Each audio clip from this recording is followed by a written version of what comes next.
Hare Krishna, dear devotees, please accept my humble obeisances. All glories to Srila Prabhupada. Thank you very much for joining this live stream. And thank you for those of you who are watching later on the recording. If you would be so kind as to share the link into the groups or let the devotees know that we are now live. Thank you very much. We have got another important topic today. So we shall begin as soon as possible. I'm sorry, I'm 4 minutes late this time. Okay, so thank you so much for joining. If you think that these classes are beneficial, this following addressing Krishna Conscious Taboos series, we've started with the Street Dharma series, a mini series. Now we're doing this Asat-saṅga-tyāga, giving them the association of Asat, non-devotees, and so on. So if you think that these sessions are beneficial, and if you have the means, it would be very nice if you consider maybe sponsoring. Let me show you. So we have got this Patreon page, which is the way that we are actually getting our subsistence, if we can say. So this Patreon page is you can select a tier to be like a monthly donor. So you see, and in this way you can support us because we are full-time devotees. We are preaching, so our time is engaged in guiding devotees, making videos about Krishna consciousness, trying to elevate people with the knowledge of Srila Prabhupada. So we study Shastra and we teach it. So as you can see, there's different Patreon tiers, you see. So $5 a month, $21 a month. If you become a patron, also you can have access to some of our videos that we post for patrons only, which give a more insight into our personal life. These videos are shared on are for patrons only, you see. Dealing with COVID. This is when we had COVID. We're speaking about that. So there's different videos and vlogs that are meant for patrons only. So it doesn't matter which tier you select, $5 or $21 or $51 a month. You can help us greatly. Otherwise, there's also a one-time donation way. So you go to paypal.com. PayPal/Nitai. Anyway, I'll put both of the links in the description below if you would be so kind as to try to support us. So this is the way we have adopted, more Brahminical type of lifestyle. So we subsist on the donations of devotees. So I'm putting the link to our Patreon and our personal PayPal here.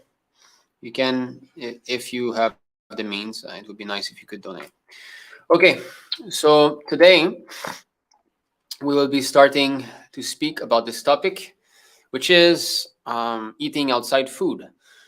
So I'd like to touch about different things regarding this topic. So first thing, of course, is to eating boga, which means unoffered food to Krishna. What are the effects and why we shouldn't be doing this? And also other things like eating chocolate and eating, drinking coffee, things like that. Things that some devotees still do.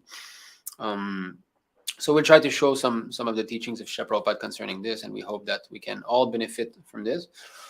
And so thank you very much all for joining. I can see that some of you are offering, are joining, offering your obeisances. So my obeisances to all of you. So please share the link. We shall start now with the Mangala Charana prayer. Also, I'd like to touch the topic of overeating, because also prasadam is nice. Definitely we have to eat prasadam, but also overeating prasadam is not good. This is also it would create an adverse effect to spiritual advancement, right? So we can touch also a little bit this topic since it's in the same realm. Okay, so let me load here. Let me see if, again, I'd like to mention I'm streaming from China, so if you get disconnected during the session, please stay put. I'll be back soon. And put your questions in the comment section, but I'll be looking at the end of the session, not during the session. So I think we're ready to go. All right.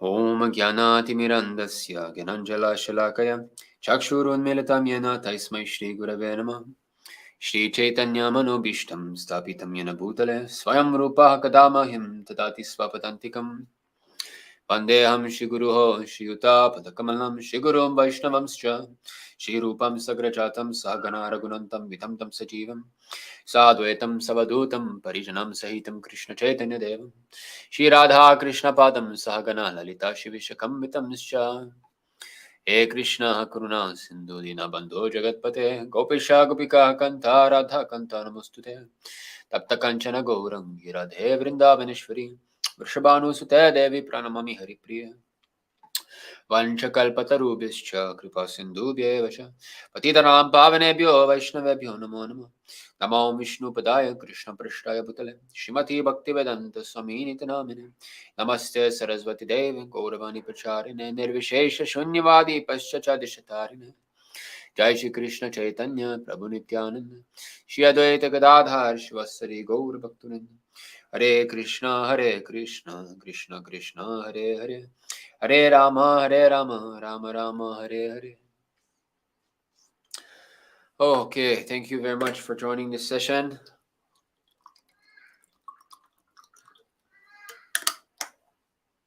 Episode 4 in the mini-series Asat-saṅga-tyāga. I believe class number 7 in the addressing Krishna Conscious Taboos. Yes. Okay, all right, let us begin. So, food, right? We have to eat, isn't it? If we don't eat, we die. So, this is something very special about this Krishna consciousness movement, is that it's so practical in the sense that this is something that we do 3 times a day, most of us, sometimes twice. We have to eat. So how to utilize this for spiritual advancement? If you look at other religions or other sect, or of course, Krishna consciousness, Prabhupada often said, is not really a religion. It's the eternal engagement of the soul. It is beyond any bodily conception. Everybody's part and parcel of the Lord, Krishna. But how you look at it, that we have to cook. So therefore, the mood of cooking should be done in the service of the Lord. And then take the remnants. It's such a beautiful thing. It's such a beautiful arrangement by the Lord that every day our cooking skills and our cooking talents and endeavor is meant to show our love for Him. So it's a beautiful thing, and this is what keeps us immune from material contamination. Devotees clearly must realize the difference between eating only Krishna Prasadam and eating unoffered food. We have to be able to pinpoint the differences in our consciousness by comparing both sides. So in my beginning, in the message for this class, the invitation, I wrote that in the beginning of my Krishna consciousness, I was eating chocolate, I was eating outside food. So maybe I can speak a little bit how it happened to me, this process of passing from complete non-vegetarian food to this. So I was born in Krishna consciousness in ISKCON, so my parents were devotees. So I never had eaten any meat until 13 years old. My parents divorced when I was 8. Maybe some of you knew. So my mother and my 2 sisters, they were one side, my father the other side. So my mother could not maintain the Krishna conscious standard. After 2 years, my sisters hit teenage, and teenage in the West is a complete mess. So my sisters started to associate with meat eaters and so on and so on. And one thing led to another. They started to eat meat. So as a little boy, my sisters are 6 and 7 years older than me. Obviously, I would be going to their house. I was 13 years old. And I still remember the first time I ate meat. And, my sister was there with her boyfriend at that time, who became her husband later on. And yes, they were eating chicken, So then I'm there, obviously, and they propose, oh, why don't you want this? And I'm thinking, okay, I want to be accepted by them, right?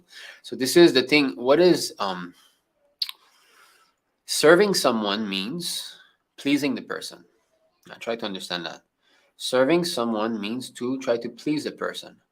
Okay, so if we act in a way as to please someone with whom is in our entourage, we are serving that person. But the whole philosophy is to give up the service of Asat and go to Sat. So stop serving the Asat and go to Sat. Just like when we are in a group, some friends together, they're talking. I know, oh, this friend has got this specific mentality, So I'll say something to please him. And then I say something and I see he's smiling. Oh, I have pleased him. So that is serving the Asat. We're not serving Krishna in this way. We're trying to please someone else in Krishna. So Asat-saṅga-tyāga, we have to stop trying to please people. We should not try to please anyone except Krishna and his pure devotees. Pure devotees. Who is a pure devotee? Jnana karma navritam. So one who is beyond karma and jnana. So the Madhyama Bhakta and the Uttama Bhakta. Uttama Adhikari and Madhyama Adhikari. So if we try to serve them, and if we try to serve the Supreme Lord, we are serving Sat. We are serving truth, eternity. Okay?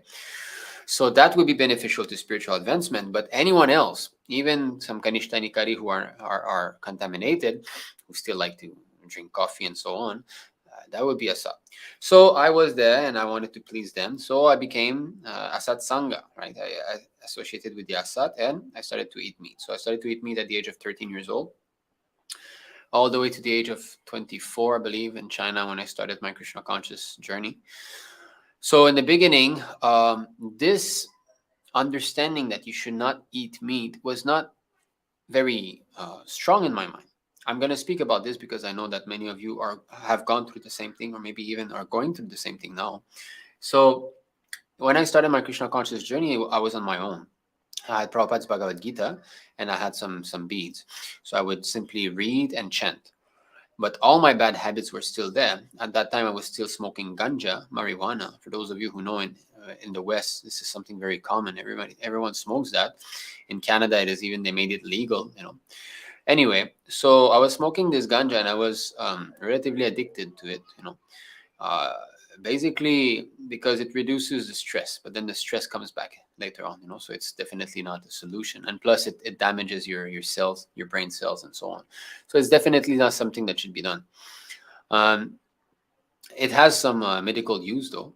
For example, those with cancer are recommended to intake some ganja. So, okay, I'm going sidetrack here, but I'm just saying, I had cancer actually in 2011. And while doing the chemotherapy and the radiotherapy, I found out that the use of ganja was actually helping me to deal with the symptoms. So this is one of the way. Everything created by the Lord has got some use. It's just that if you misuse it, then it is wrong. So definitely I was wrongly using it. I was using it as a drug, intoxication.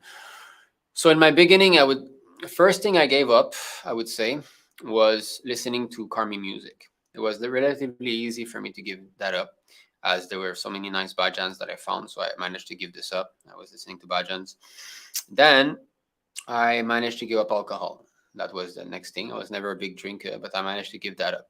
So I could see that by the chanting, it was working, But I was still eating outside. I didn't really have this important realization that outside food, even vegetarian, is contaminating. So I gave up meat slowly.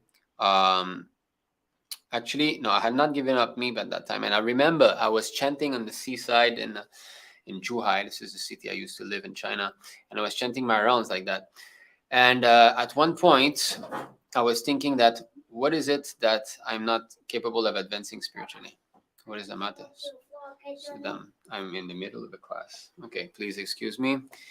My son's evening schedule is that he watches our vlogs on our YouTube channel. So now my wife is making our daughter sleep. And Saddam, it's not charging. You need to charge the iPad also. Hello. So I'm very sorry about this. Please give me a second. Okay, so this is... Okay, videos are here and you need to charge. Can you charge by yourself? Can you charge by yourself? Yes. Do you have the charger? Take it. It's there. Yeah. Next time, Saddam, I want you to get ready before I give class, huh? And close the door, please. Thank you. Okay, excuse me for this. So evening time, my wife makes our daughter sleep first, and our son stays outside awake for some time, and he watches the vlogs on our channel, or sometimes the Krishna Conscious class for kids that I give him, he rewatches it, just like today, this morning we had one. So he's probably going to watch that again. So that's nice. That's his evening. He's Krishna Conscious in the evening, And then my wife comes out later on and they do some Chinese homework. She teaches him some Chinese. So generally everything is set up before I start the class. Somehow today there was not proper handle. So, okay. Where was I? Yes. And I was chanting, and then I was thinking, okay, how to progress? I'm always, because in the beginning, everything is like a roller coaster. Sometimes you feel up, sometimes you go down. Sometimes you feel up, sometimes you go down. And this is one of the 6 stages of Kanishta Adhikari, because the Kanishta Bhakta, the Anishtita Bhakti, because there's a stage in the spiritual advancement that is called Nishta, which means firmly fixed in his devotional service. But everything before that is called Anishtita Bhakti, which means unsteady devotional service. And this unsteady devotional service is divided into 6 stages. So you see, Krishna consciousness is very scientific. Everything is explained very nicely. And these 6 stages are described in the Madhurya Kadambini of Srila Vishwanath Chakravarti Thakur. Of course, these 6 stages can be found also in Srila Prabhupada books. But in this Madhurya Kadambini, they are put really as a list, concretely explained and so on. Let me see if I can find this. I just want to be, again, we're going side note of a side note of a side note. But this is something important that I'd like to share.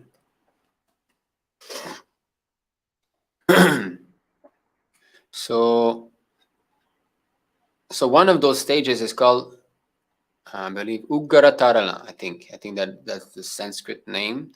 But the actual meaning of this is that thick, thin. So thick, thin, which means sometimes the devotional activities of the neophyte is thick, is strong. He feels strong, okay, now I'm going to chant, I'm going to do this, I'm going to do that. He feels enlivened. And at times it's thin. He will, because of lack of taste or lack of enthusiasm, so he will slow down, and he will, again, maybe go back to his bad habits or things like that. So sometimes he's in, sometimes he's out. Okay. So, okay, that might be a bit hard to find for now, but I think maybe it's important, because without eating only Krishna Prasadam, we will not be able to give up this, to come out of this thick, thin, or those stages of devotional anishtita. Okay, so just give me a second. Vishwanath Chakravarti Thakur, Madhurya Kadambini. Here it is. Okay, so these stages are important, and I'd like to share them with you. And they are gradual, which means we pass from one, we go to the next, we go to the next, we go to the next. So there are 6 stages like that of Anishtita Bhakti. And when we manage to pass all these stages, we come to the Nishta platform. Okay, here we are. We found it. Thank you for staying with me. I'm sharing the entire screen now. Okay, sorry for this infinity window. So here we are. What is that? How to do this? Okay. Okay, so here. First, the prospective devotee develops Shraddha, or faith. Shraddha means to have firm trust in the import of the scriptures dealing with bhakti. It also means to have a genuine desire to enthusiastically undertake the activities of sadhana described in those scriptures. These 2 types of faith may be either natural, svabhaviki, or being convinced by the preaching of another, balut patita. Okay. This is Shraddha, because in the very beginning, why we all came to Krishna consciousness is because we had some faith that, okay, let me read Bhagavad Gita. Maybe there's something there. Let me go to the temple. I think maybe there's some truth in there. So there was some faith. However, it develops. Faith leads him to take shelter of the lotus feet of a guru and inquire from him about proper conduct, sadachara. By following his instructions, that person obtains the good fortune of relations with affectionate, like-minded devotees and the association of realized devotees, sadhu sangha. Next comes bhajana kriya. Okay, so we have Shraddha, Sadhu Sangha, bhajana kriya. He begins the practice different types of devotional activities. This is also of two varieties: unsteady, anishtita, that's what I was saying, and steady, nishtita or nishta. Unsteady performance of devotional activities is of 6 types in sequential order: false confidence, utsahamai; sporadic endeavor, ghanatarala; indecision, vyudha vikalpa; struggle with the senses, vishaya sangara; inability to uphold vows, niyamakshama; and enjoying the facilities offered by bhakti, taranga rangini. So we won't go through all of them, but we'll go through the first few ones. So Utsahamai, a Brahmana child having just begun study of the scriptures, thinks he has immediately become a learned scholar worthy of everyone's praise. Similarly, a person just beginning devotional service may develop the audacity to think that he has mastered everything. He is called Utsayamai, or filled, puffed up with enthusiasm. So we see that a neophyte is starting devotional service, and yes, I know, we have to do that, like that, and he's very confident. When actually he's on the baby stage, he doesn't know anything, but he'll speak. No, I know. So this is a normal phase, and most of us have gone through that, because it is clearly stated that this is like a progressive path. Yeah, I clearly remember in my beginning, I was very much confident of my stand in devotional service, even though the next day I would be smoking ganja again. So this shows that it is a childish, behavior. That's why Shri Vishwanath Chakravarti Thakur compares to a Brahmana child, who's starting to study Shastra, and then he thinks he has become a big Pandit. So same thing for us, we might just have begun Krishna consciousness, and we might think that that's it. I've figured it out, and I can teach the whole world.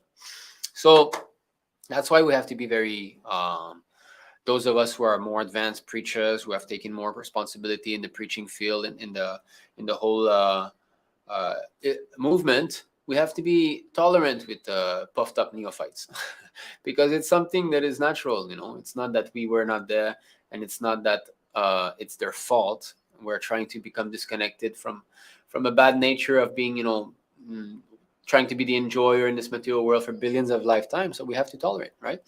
So that is the first stage. Okay, then second stage, Ghanatarala. So that's what I was speaking about.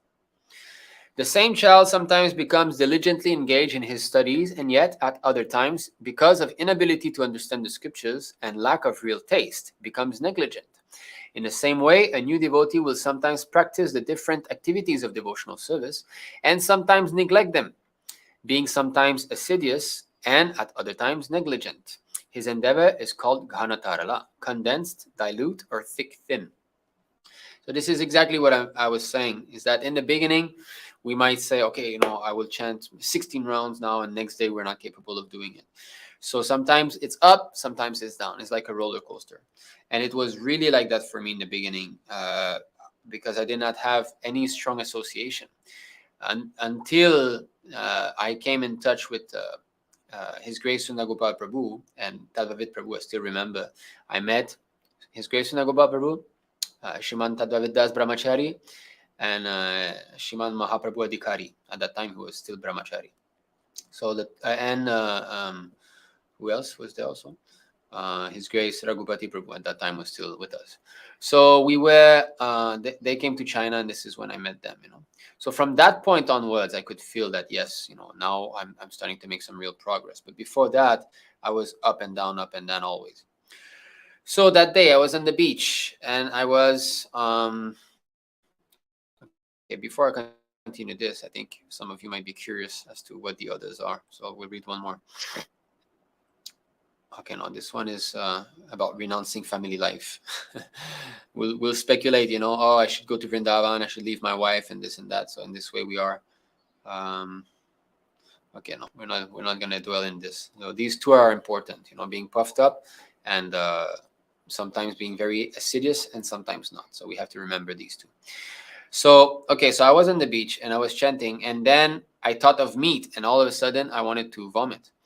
All of a sudden I wanted to vomit, and I realized that, I have to stop eating meat. So unless I came to have the realization of how bad meat was, I was not able to do it. And that realization came by chanting Hare Krishna. So everything is done through knowledge. Unless one realizes something, he will not be able to give it up or do it properly. So we have to realize these things. So then I managed to give up meat, and then I think I was on fish only for some time, as if it's better. I thought anyway. And then eggs at one point, and then I became vegetarian, but I was still eating in Buddhist restaurants. I had not understood that this is bad. I was doing some little offering at home, very simple, some fruits and yogurt, things like that. But I was just struggling. It was just so hard. Sometimes I would smoke ganja on my own, and then I'll open Bhagavad Gita, and I'll be reading. And so that was my daily life, sometimes there, sometimes here. It was very, very hard. That's why without sadhu sangha, without devotee association, you're just not going to make any progress. It's just not possible. So yeah, so that is it. And I managed to give up meat eating completely and everything. And then with the association of devotees, I started to understand that we should not eat in restaurants. And as I said, fixed up devotees, because the first devotees I met in China, so I came in touch with the Matajis first. Those of you who might know a bit about our history, the vlogs and all. So here in China, we have Labanga Mataji, Hamsika Mataji, Haribhadra Mataji. So I came in touch with them. And at that time, there was one devotee there, one prabhu. So he has passed away, I believe, 1 or 2 years ago. So he was a nice man, a nice devotee. But he was not very strict. He was old, 70 plus. So to learn new things at that age is practically impossible. So he had a good heart, but because of his lack of strictness in trying to practice Krishna consciousness, there was some trouble, So he was eating in restaurants. He was eating in Buddhist restaurants. And I still remember at one point he brought me to Hong Kong to meet some other devotee who's very famous for printing Prabhupada's books, Prabhupada's original books. So, and we went to met them, and we met him in a Buddhist restaurant, and they were just eating, Buddhist food like that. And by that time, I started to understand how bad it was to eat unoffered food. So I did not partake in the meal.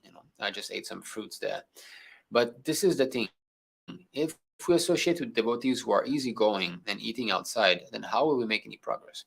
So that devotee that was here in China, he also was eating coffee and drinking coffee and eating chocolate. I would often find some cold coffee cans into his room, and chocolate bars into his room, So that's why it was not possible for me to pass that stage of giving up these things, because I did not get the association of strong devotees. All right. So this is why it's important to get guidance from someone who is strong. So Buddhist restaurants, one might think that it's okay. They are also vegetarian, they're also peaceful, and so on. So let's go see. This is Madhya 953. Before I share.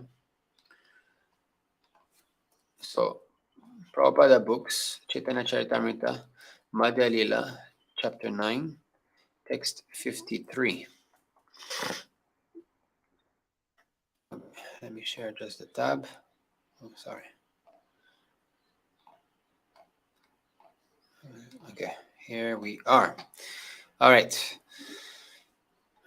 Having made their plot, the Buddhists brought a plate of untouchable food before Lord Sri Chaitanya Mahaprabhu and called it Mahaprasad.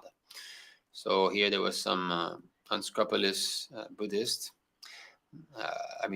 These Buddhists had made a plan against Sri Chaitanya Mahaprabhu to offend him. So they brought some food, untouchable food, and they called it Mahaprasad. So Prabhupada says in the purport,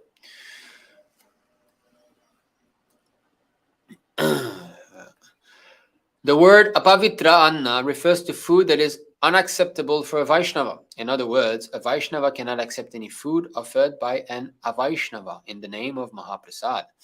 This should be a principle for all Vaishnavas. So we cannot accept food from non-devotees. When asked, what is the behavior of a Vaishnava? Sri Chaitanya Mahaprabhu replied, a Vaishnava must avoid the company of an Avaishnava, Asat. This whole series that we're doing, Asat-saṅga-tyāga, come from this verse. The behavior of a Vaishnava is that he must avoid the company of an Avaishnava. And this acceptance of food is one of the 6 ways of reciprocating. So we cannot accept food from non-devotees. That is clear. The word Asat refers to an Avaishnava. That is, one who is not a Vaishnava. Asat-saṅga-tyāga, Vaishnavāchāra. This is a famous verse. A Vaishnava must be very strict in this respect. And should not at all cooperate with an Vaishnava. So we have to be very strict. We should not be easygoing Vaishnava that anything and everything is correct. How will we advance spiritually if we're easygoing? If an Vaishnava offers food in the name of Mahaprasad, it should not be accepted. Such food cannot be prasad because an Vaishnava cannot offer anything to the Lord. Sometimes preachers in the Krishna Consciousness movement have to accept food in a home where the householder is an Vaishnava. However, if this food is offered to the deity, it can be taken. Ordinary food cooked by an Vaishnava should not be accepted by a Vaishnava. Now, this is a point of contention here. Listen to this again. Sometimes preachers in the Krishna Consciousness movement have to accept food in a home where the householder is an Vaishnava. Okay, all right. Now, however, if this food is offered to the deity, it can be taken. So one might think, oh, you see, I can get food from an Vaishnava and I can offer it. No, look here. Sometimes preachers. What does that mean? That means that sometimes preachers, for the sake of preaching, are forced to be put into such unwanted situations. Okay? Just like Prabhupada one time, he was invited into a dinner. There was a dinner, and Prabhupada brought one of his disciples, and at the table they were eating meat. They were eating all kind of nonsense, and Prabhupada went there and he ate only fruits and other things. Just see the situation in which Prabhupada was. So Prabhupada mentions that, for the sake of preaching, sometimes we have to do. Of course, they did not offer that food. It was meat and all. But the point is that if one is fully dedicated and there's absolutely no other choice, at times this can be done. But you have to be a preacher. You have to be on the level of being fully surrendered, and then by your preaching endeavor, by your desire, you'll be able to burn up those that contamination that will come. So but Prabhupada does say that in those special cases, then if the food is vegetarian and is clean, then it can be offered to Krishna. Okay, but that is very special case. We should not use that as an excuse that let me go to the restaurant and I'll bring it back to home and offer to the deity and I'll eat nicely. No, because if you're a bell ringer, in a sense, if you're simply worshiping the deity and you don't have any intention in pushing this movement worldwide, or at least, seriously in your area, this should not be done. This is, okay. Now, okay. However, if this food is offered to the deity, it can be taken. Ordinary food cooked by an Vaishnava should not be accepted by a Vaishnava. Even if an Vaishnava cooks food without fault, he cannot offer it to Lord Vishnu, and it cannot be accepted as Mahaprasad. Without fault, vegetarian, no onion, no garlic, vegetarian restaurant, Buddhist, or something. It cannot be offered. Krishna doesn't eat vegetarian food, actually. Krishna eats the love of his devotee. That's what he eats. And of course, he eats things that are in the mode of goodness, So, patram pushpam phalam to yam yome bhaktya prayachati tadaham bhakti upartham ashnami prayathatmana. If one offers me with love and devotion a leaf, a flower, a fruit, or water, I will accept it. Krishna can accept anything offered by his devotee with devotion, and a Vaishnava may be a vegetarian and a very clean cook. But because he cannot offer the food he cooks to Vishnu, it cannot be accepted as Mahaprasad. It is better that a Vaishnava abandons such food as untouchable. Just see. Even though vegetarian and a clean cook, untouchable, Prabhupada says. All right. So that is the mindset that a devotee should have. Because the whole point is to develop love for Krishna. So all our activities, bhuktaram yajñatapasam, right? I am the enjoyer of all austerity and sacrifice, Krishna says. So everything we do actually is meant for Krishna's enjoyment. And if we do something separate from that, that is contamination.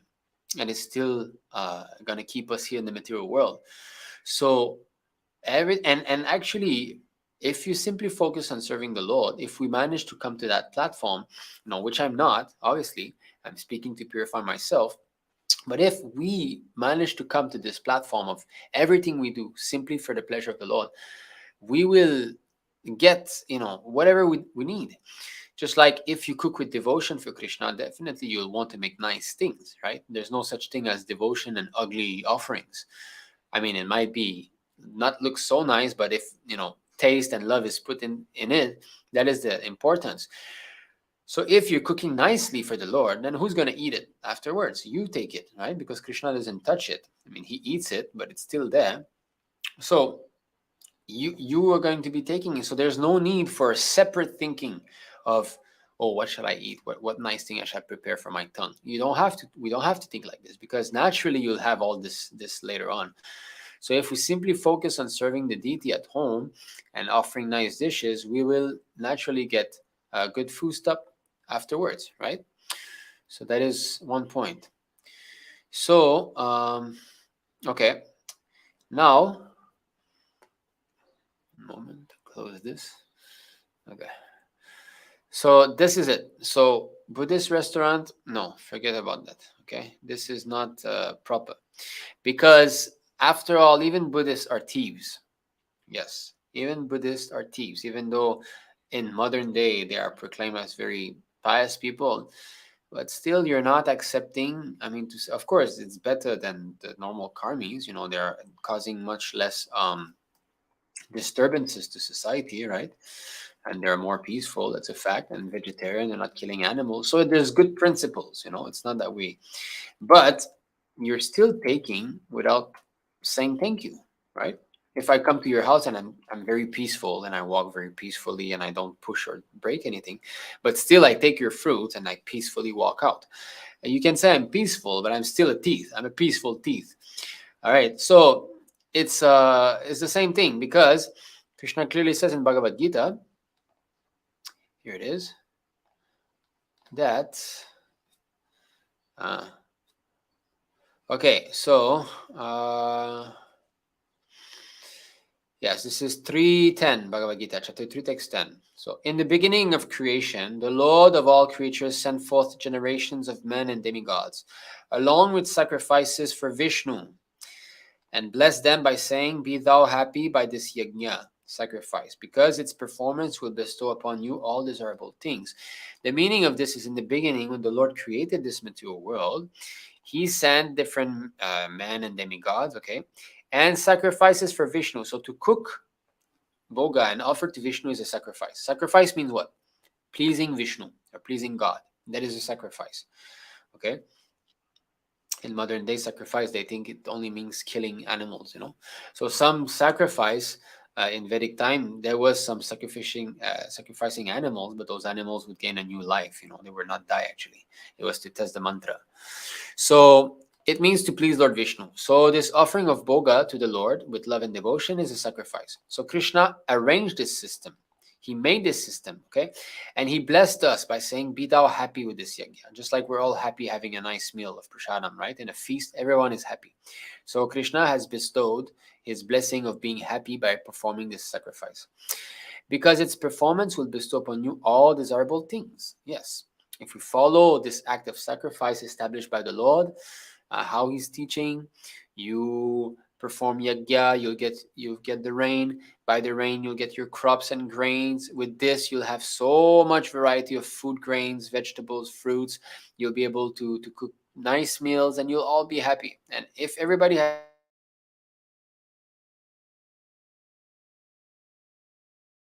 to eat.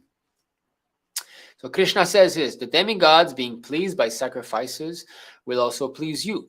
Thus, nourishing one another, there will be reign general prosperity for all. There will reign general prosperity for all. So the demigods, so it doesn't mean that we have to worship the demigods separately. By worshiping Vishnu or Krishna, all demigods are pleased. And what do we get from demigods? We get regulated rains. We get nice breeze. We get proper sunshine, not too hot, not too low. We get moonshine, right? We get beautiful streams, and everything in nature are demigods or are managed by demigods. So everything will become regulated, and they'll give us whatever we need.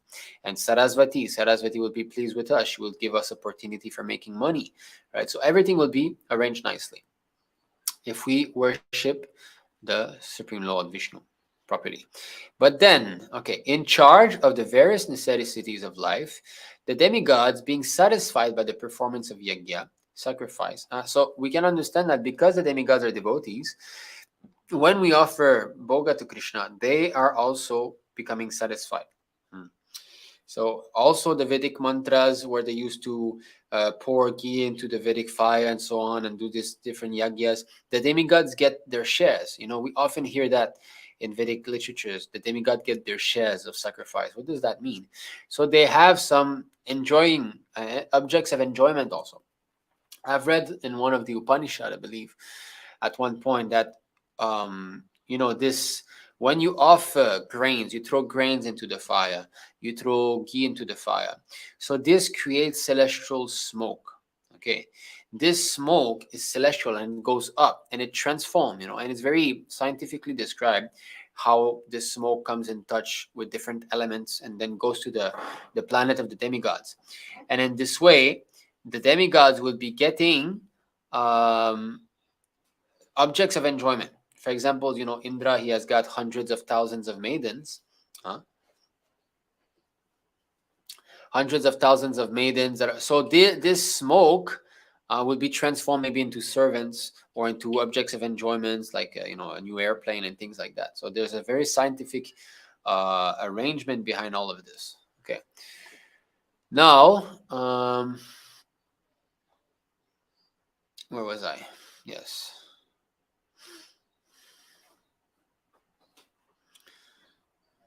One moment, huh? Very well. You have all the one outside, no? Okay. I think it comes back. All right. Supply all necessities to man, but he who enjoys these gifts without offering them to the demigods in return is certainly a thief. So here we see thief, huh? So, stenaha, thief. Okay. So we have to perform yajna. If we just take from Krishna and we don't give back, we become a thief. And this is what those Buddhists are doing also. Okay. They are taking from Krishna and they're not giving back. They're not performing yajna, sacrifice. So accepting food from them, we become contaminated with their mentality. All right. So that is the thing. And now following this verse is a very important verse. It is 3:13, which is the verse in Bhagavad Gita that shows why we should take prasadam. I'm sorry on this character here. Yagya shishtashinah santo muchante sarva kilbishaihi bhunjate tedvagham papa yepachantyatma karanat. Okay, so yagya shishta, food taken after performance of yagya. Ashinaha, the eaters, santaha, the devotees, muchante, get relieved from sarva, all kinds of kilbishaihi, sins. Bhunjate, enjoyte, they. Okay, so the devotees of the Lord are released from all kinds of sins because they eat food which is offered first for sacrifice. Others who prepare food for personal sense enjoyment verily eat only sin. Even though you're vegetarian, you eat only sin because you're a thief.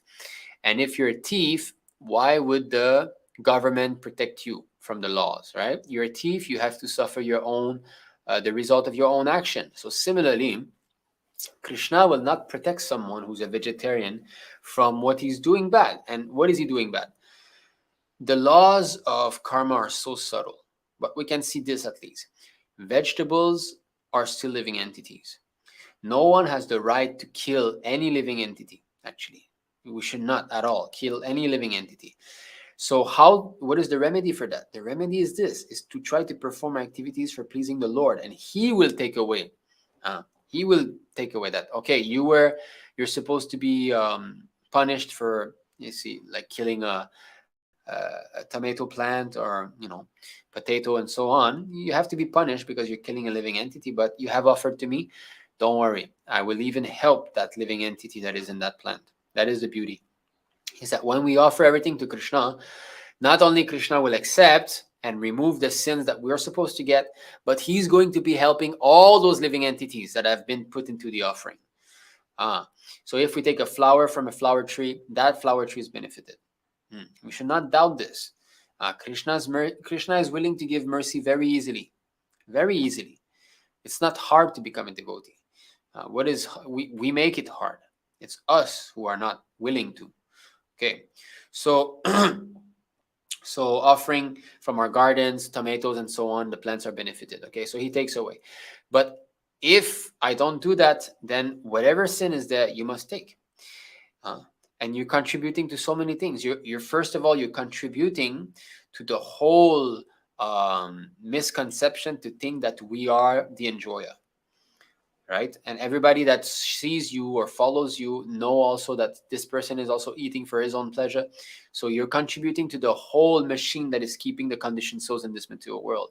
So basically you're contributing to the sufferings of the living entities simply by not offering food. Okay, now we'll read the purport of that verse because it's the most important verse of Bhagavad Gita concerning this topic today. The devotees of the Supreme Lord, or the persons who are in Krishna consciousness, are called santas, and they are always in love with the Lord, as it is described in Brahma Samhita. Premanjana churita bhakti vilochanena santah sadeva hritayeshu vilokayanti.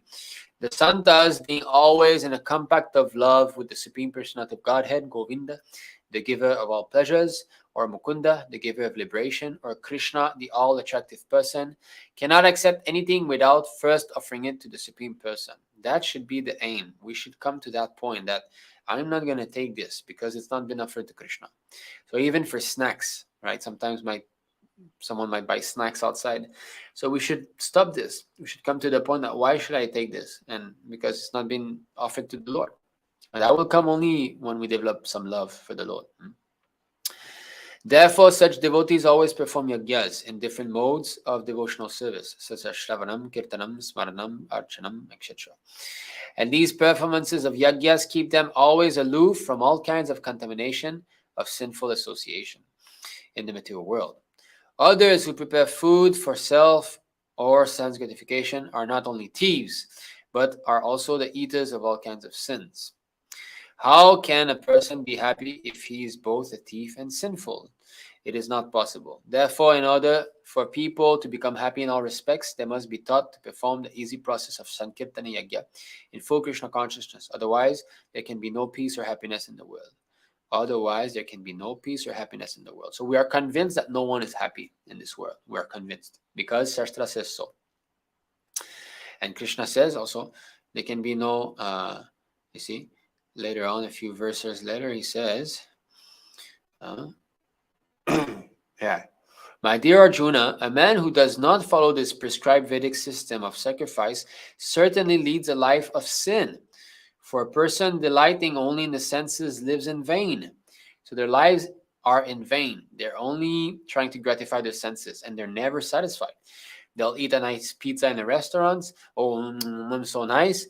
And then a few minutes later, again, the urge of the senses will dictate them that do something else, watch a movie, get some coffee, smoke a cigarette, get some alcohol. Always lust is like pushing. This vegam, this push to enjoy the senses is never satisfied. And then Krishna says later on, therefore, what does he say? So anyway, in this chapter, the Lord says, for one who does not follow this act of sacrifice, he cannot be happy.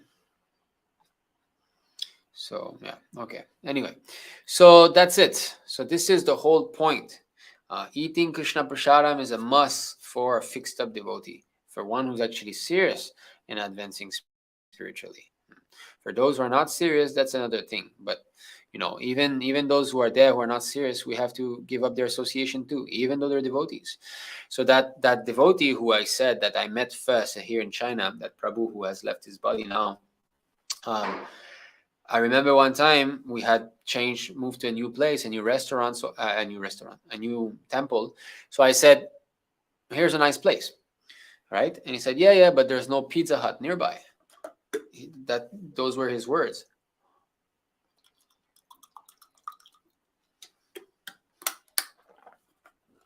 So how to advance like this? That means the tongue is pushing. So where is this? Unless we manage to be able to control the tongue, we'll not be able to control the senses. It's not possible. And we might think that I'm going to Pizza Hut and I'm eating only vegetarian pizza. And before I'm saying, my Lord, please accept this pizza, or thank you for this pizza, and so on. That doesn't work like that. Okay. It's not that cheap, to have prasadam. So if we eat in a place that is sinful, we must share, okay, the result. Sorry. Am I sharing now? Yeah. So this is Srimad Bhagavatam, Canto 4, Chapter 21, Text 24.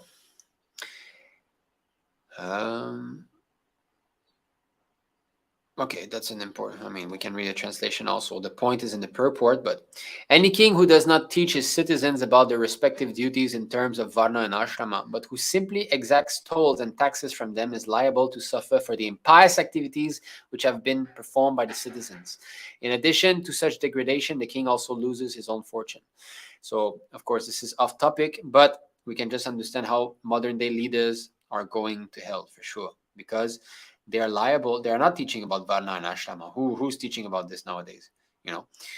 Even Narendra Modi, who is more pious definitely than other presidents, he's also not teaching concerning varna and ashram. He's not teaching about brahmana, kshatriya, vaishya, sudra, and brahmachari, grihastha, vanaprastha.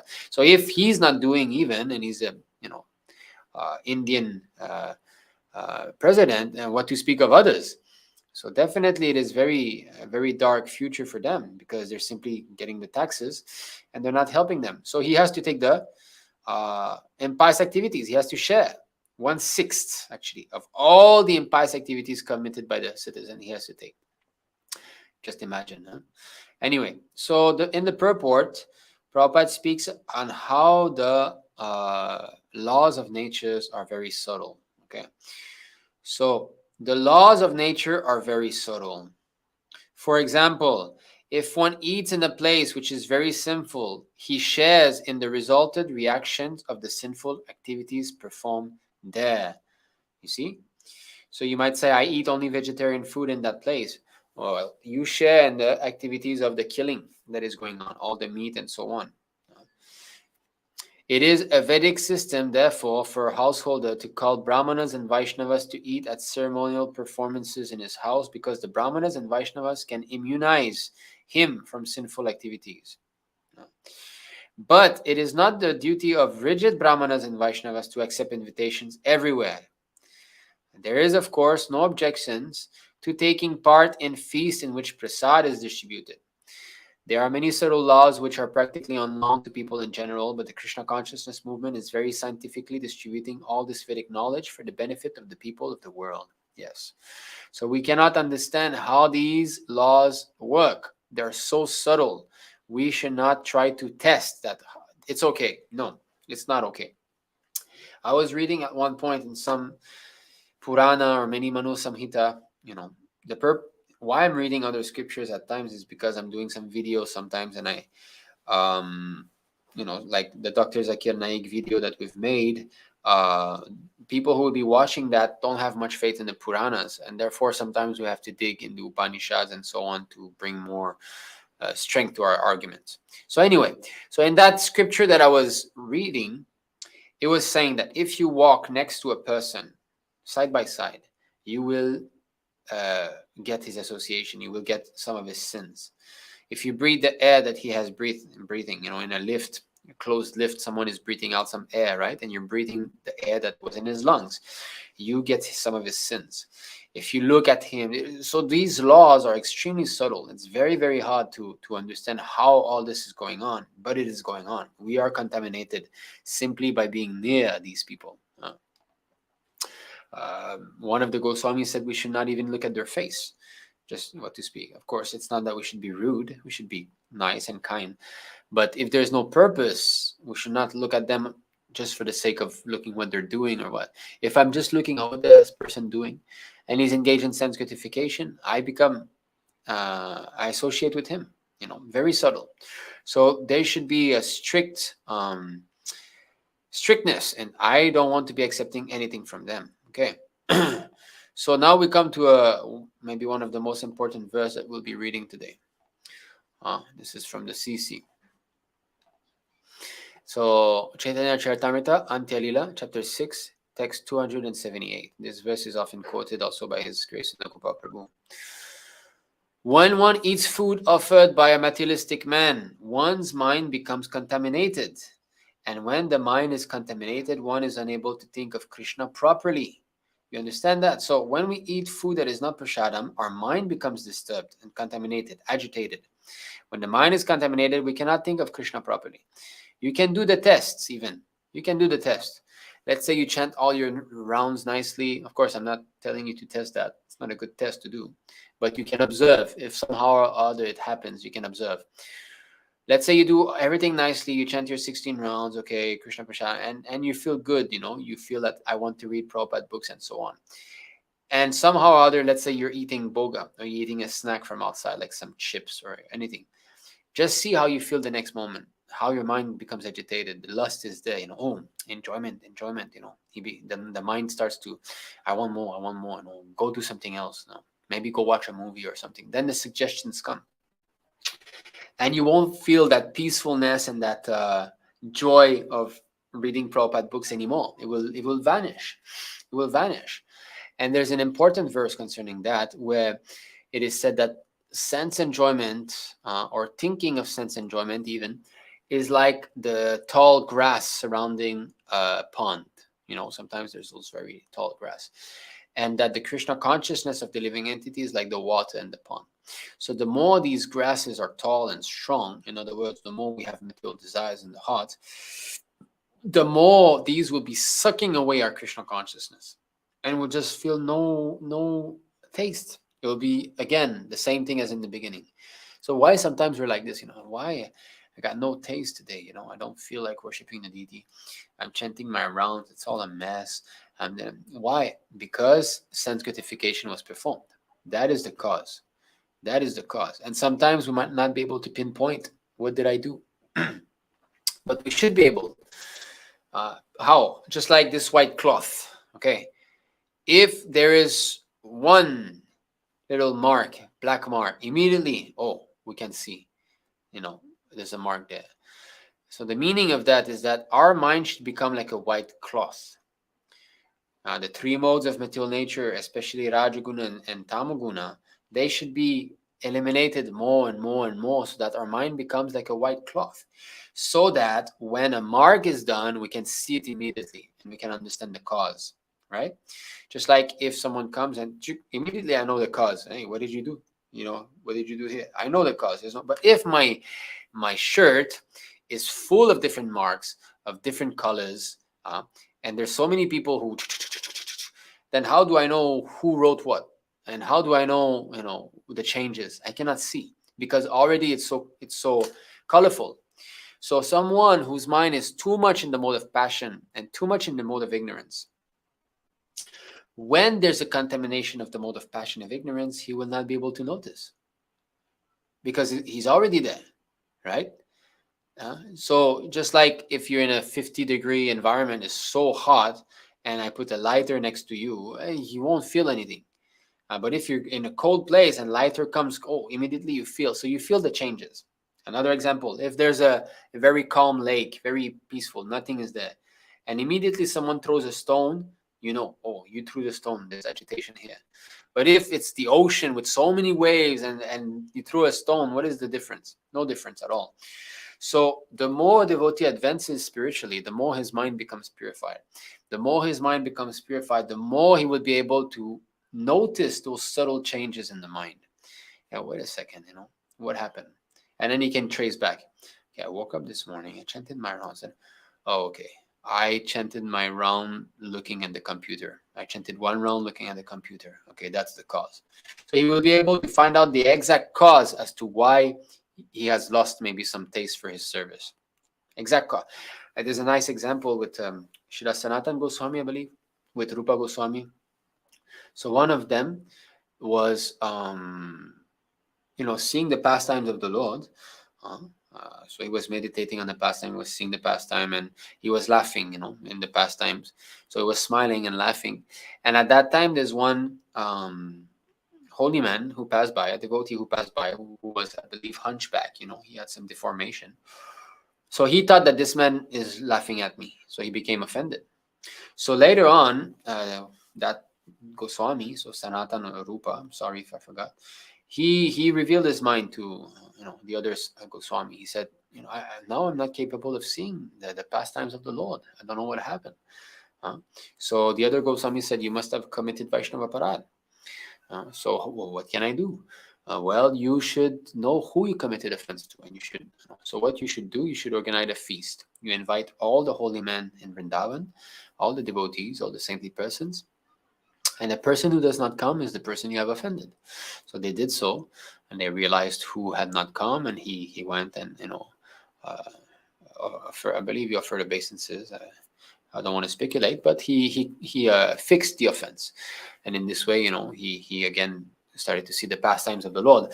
So if such things can happen with the 6 Goswamis, if their Krishna consciousness also can be affected by some discrepancy in their service or in their daily life, what to speak of us? Definitely it is happening. So he could immediately pinpoint, and he fixed the mistake. So we should do like that too. Why today I'm feeling so bad that I don't want to chant? I'm chanting and my rounds feel like stones, and so why is that? So we have to see, what did I do? I ate this snack outside. I should not have done so. Or I watched a nonsense video on YouTube. So we have to pinpoint what is the sense gratification that we did which caused that. Okay, let's go back to that important verse and read the purport.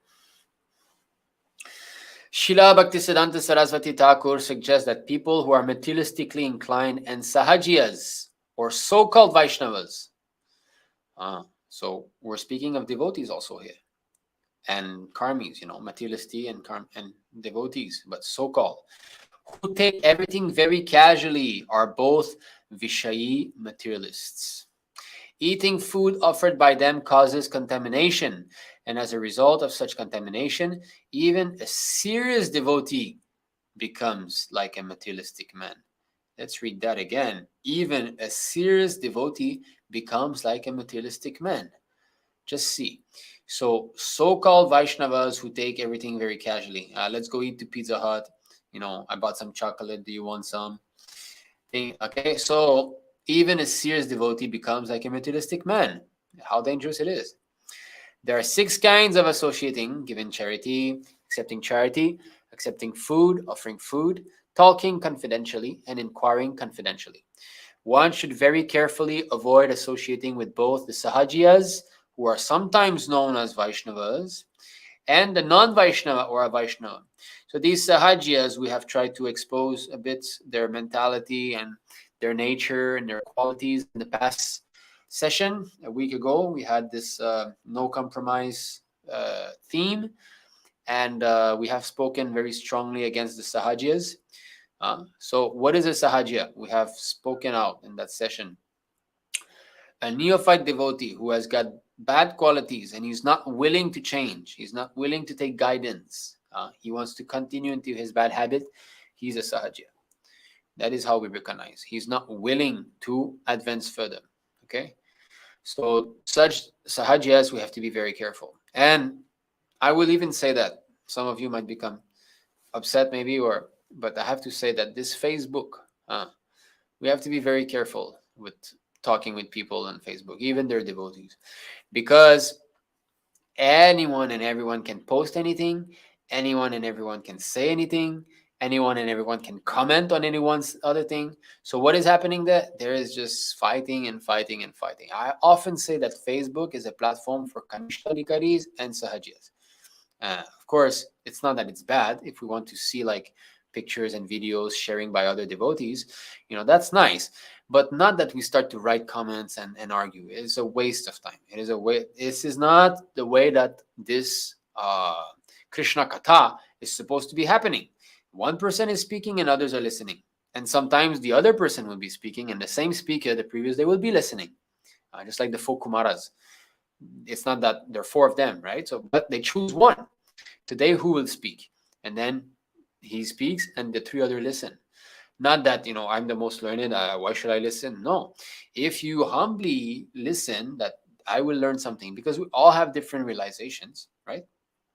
And if the whole mood is proper, that the speaker is properly honored and the listeners are properly humbly submissive listening, then Krishna is pleased. And Krishna, within the heart of both the speaker and the listener, will make the transfer of transcendental knowledge, because he will be happy, right? He says in the Bhagavad Gita, in the Chatur Shloka Bhagavad Gita, he says that always chanting my glories, they derive great satisfaction and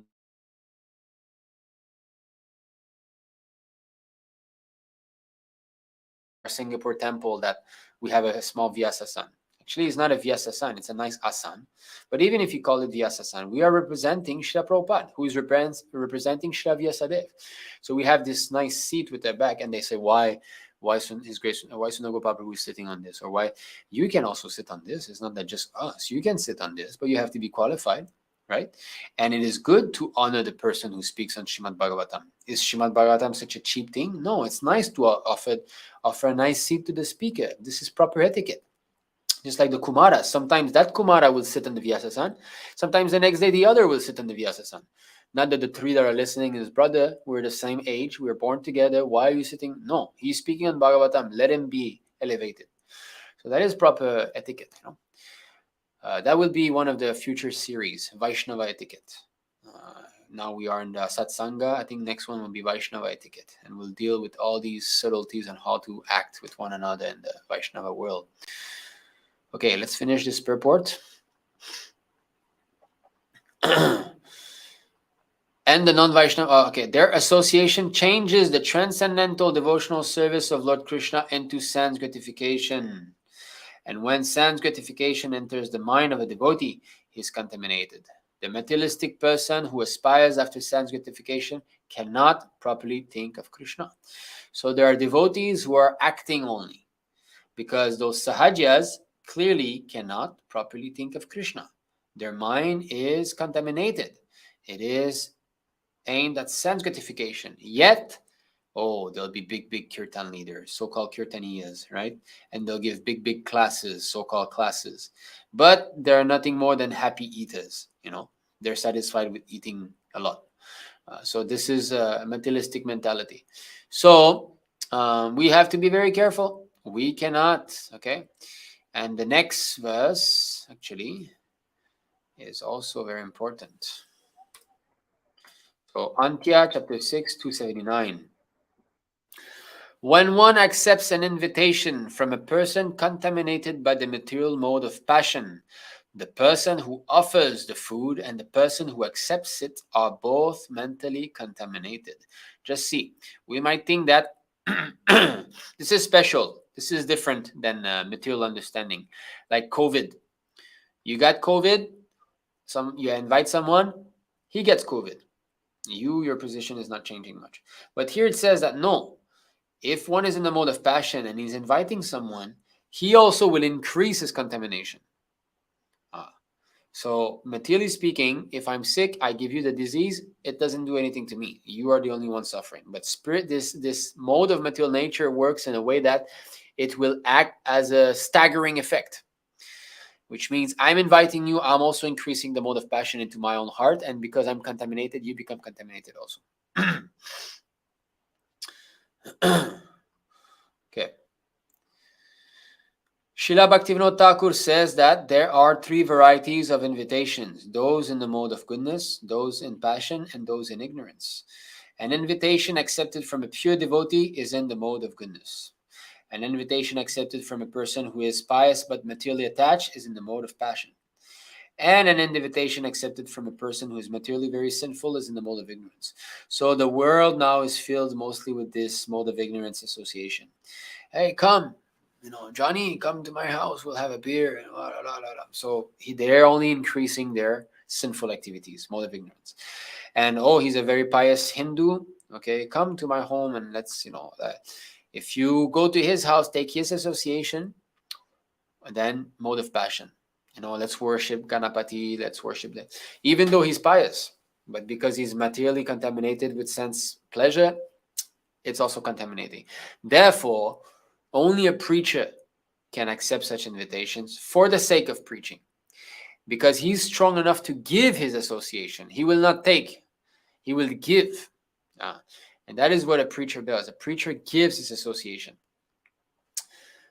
Accepting invitation, receiving invitation, giving gift, accepting gift, offering food, receiving food. Revealing one's mind, hearing someone reveal. So the preacher will give. He will give gifts or accept gifts also, to help the person who's giving gifts. So that's why giving donations to the preachers is also good. We're associating with that person. Okay. Now, the partaking of food, offering prasadam like that, and hearing from a preacher is very potent, because we become convinced like that preacher. Like this faith or this conviction that we are manifesting, we did not come to this all of a sudden. It is especially by hearing of an advanced devotee like His Grace Sundar Gopal Prabhu, who speaks with strong faith. He has got strong, like the way we give classes here, might be a bit more, intense. We speak very fast and so on. So this is our mood, this is our style. But His Grace Sundar Gopal Prabhu speaks with strong conviction. That is what makes him a very advanced devotee, is that he has strong faith in whatever he's saying. So that is why it's impactful, even though the presentation style is different. Okay, so we eat contaminated food, we partake of the sinful reaction. We accept invitation by someone who's in the modes, we become contaminated. So where is it that there's space for eating outside food? No, not at all. It's condemned everywhere.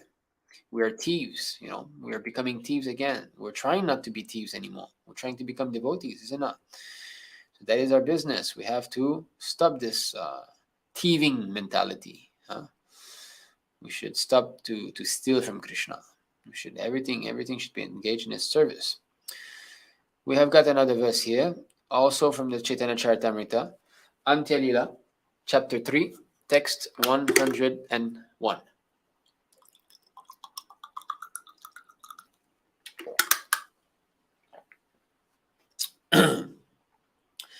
For his bodily maintenance, he would go to a Brahmana's house and beg some food.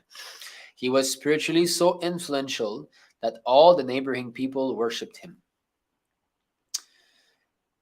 In the days of Haridas Thakur, all the Brahmanas worshipped Narayana in the form of the Shaligram Shila. Yes. So that's why in former days, in strict Vedic culture, every Brahmana was also partly Vaishnava, because they had to worship Shalagram Shila. So every Brahmana was basically a Vaishnava. So to accept food in a Brahmana's house was okay, because it was offered to the Shalagram. Therefore, begging from a Brahmana's house meant taking Krishna Prasad, which is transcendental, nirguna. If we take food from the house of others, such as karmis, we shall have to share the qualities of those from whom we take alms. This is very important. Taking alms, we have to be very careful. Just like in the beginning of this presentation, of this class today, we have spoken of our Patreon. Okay, we have got this Patreon page. I'll share again here, where we accept donations from some devotees who would like to humbly support us on a daily basis. But this business of accepting donations, okay, is risky if one is not a preacher, because one can become contaminated. Okay, if you would like to donate, you can go Patreon/Nitai, or the link is in the description. I've put also in the comment section. Anyway, so, but if we accept these donations and we are not dedicated to the preaching cause, that would be very hard, because we don't know who is giving these donations. Some people are more contaminated than others. Not necessarily everybody is a strict devotee.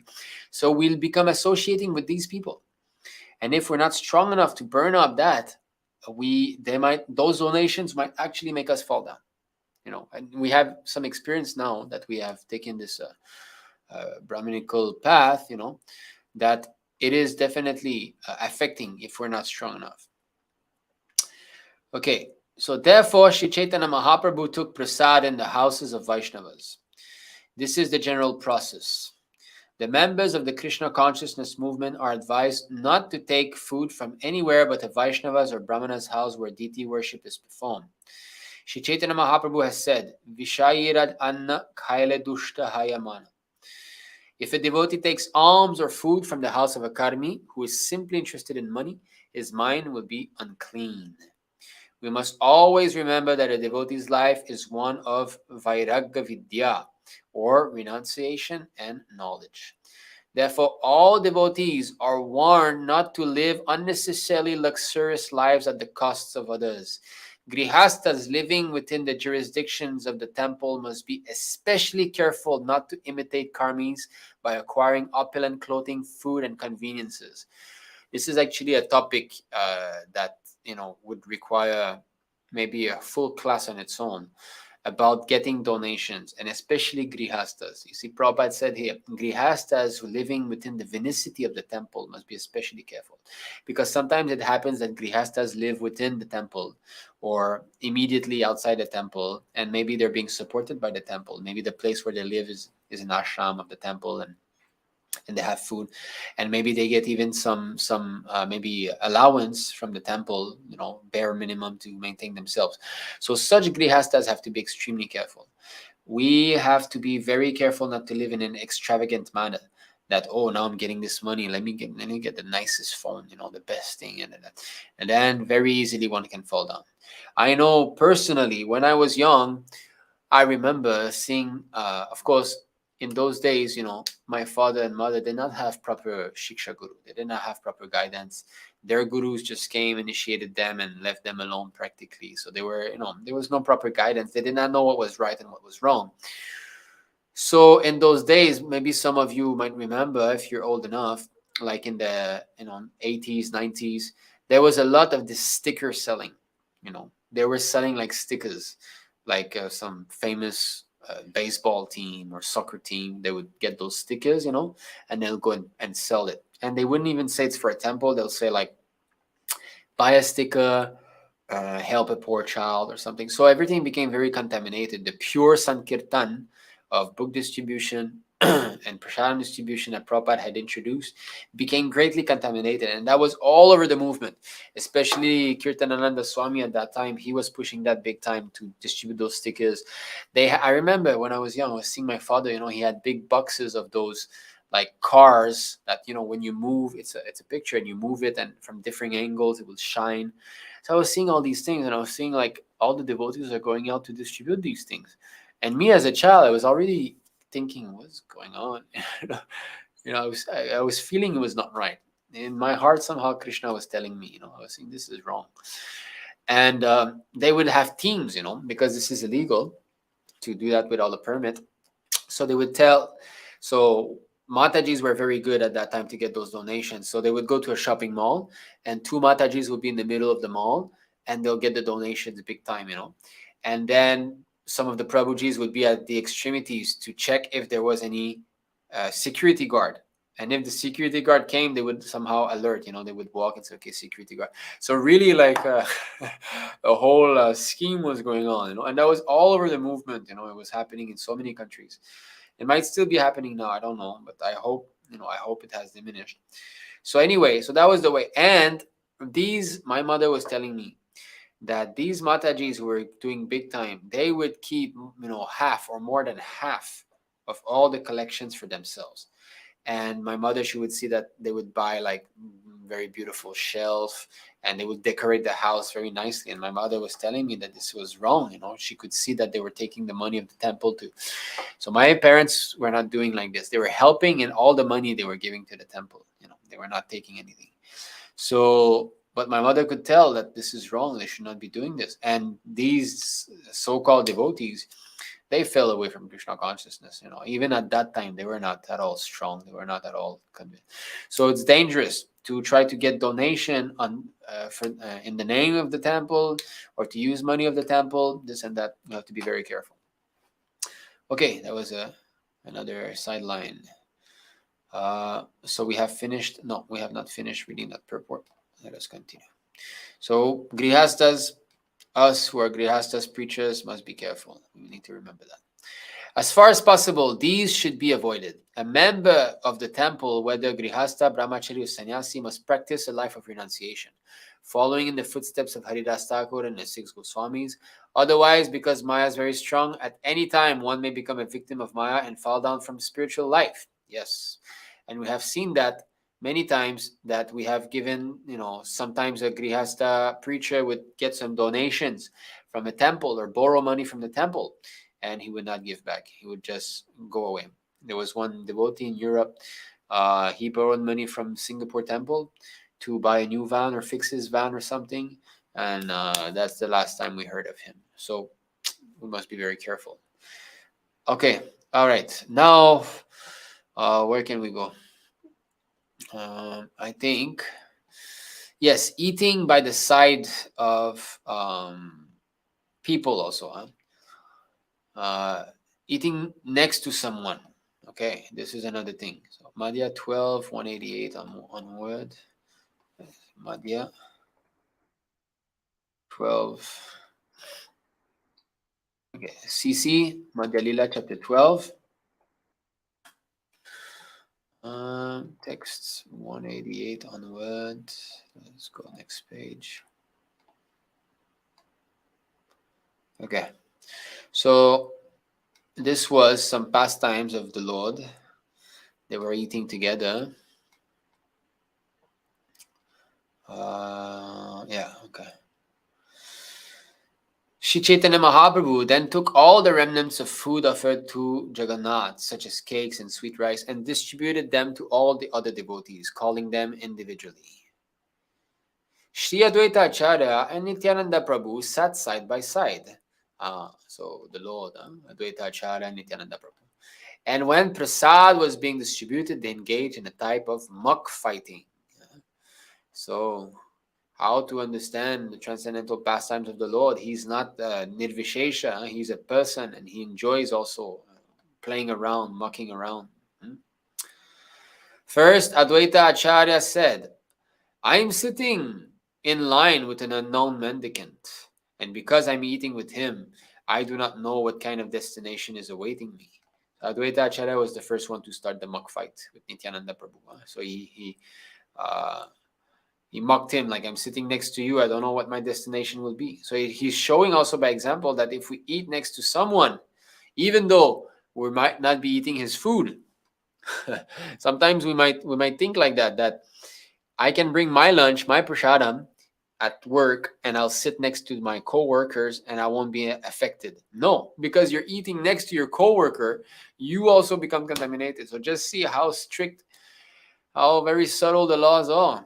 Okay, we'll continue. Sri Chaitanya Mahaprabhu is in the renounced order of life. Consequently, he does not recognize discrepancies. As a matter of fact, a sannyasi is not affected by eating food from anywhere and everywhere. Okay, but Nityananda, okay, so here, Advaita Acharya is speaking of Sri Chaitanya Mahaprabhu. He's saying for him, doesn't matter. But Nityananda Prabhu is a grihasta.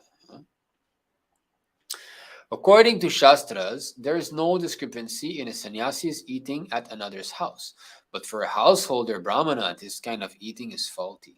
So both Advaita Acharya and Nityananda Prabhu are householders. So in this way, he's mocking. Okay.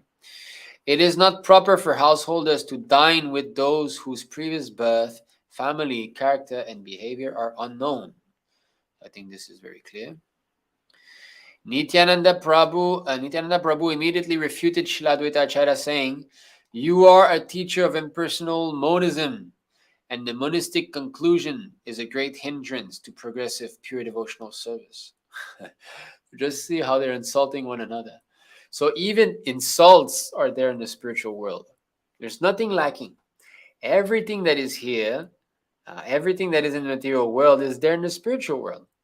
Insulting someone is not wrong if it's in this mood, to actually increase the pleasure of the Lord. Like they're both promoting pure devotional service while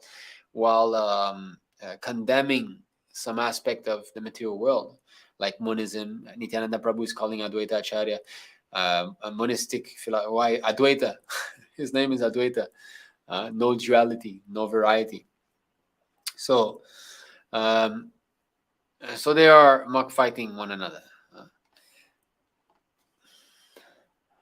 So Nityananda Prabhu continues, one who participates in your impersonal monistic philosophy does not accept anything but the one Brahman. So, you said that, I'm a grihasta, you eat next to me, you don't know who I am, you're becoming contaminated.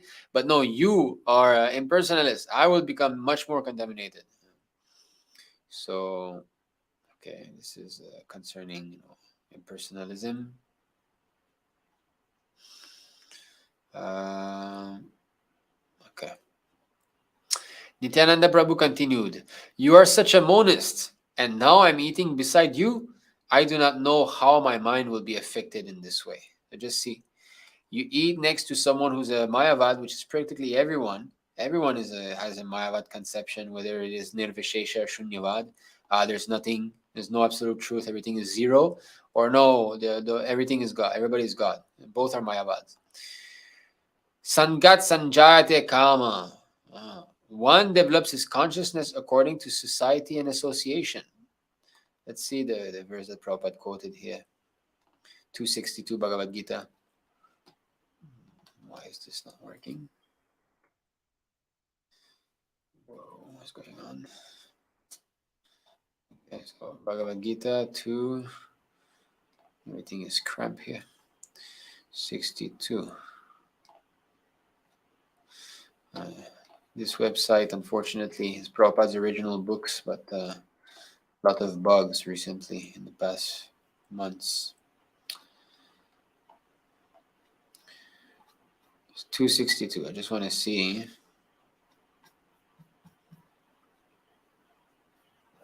Just give me a second here. Okay.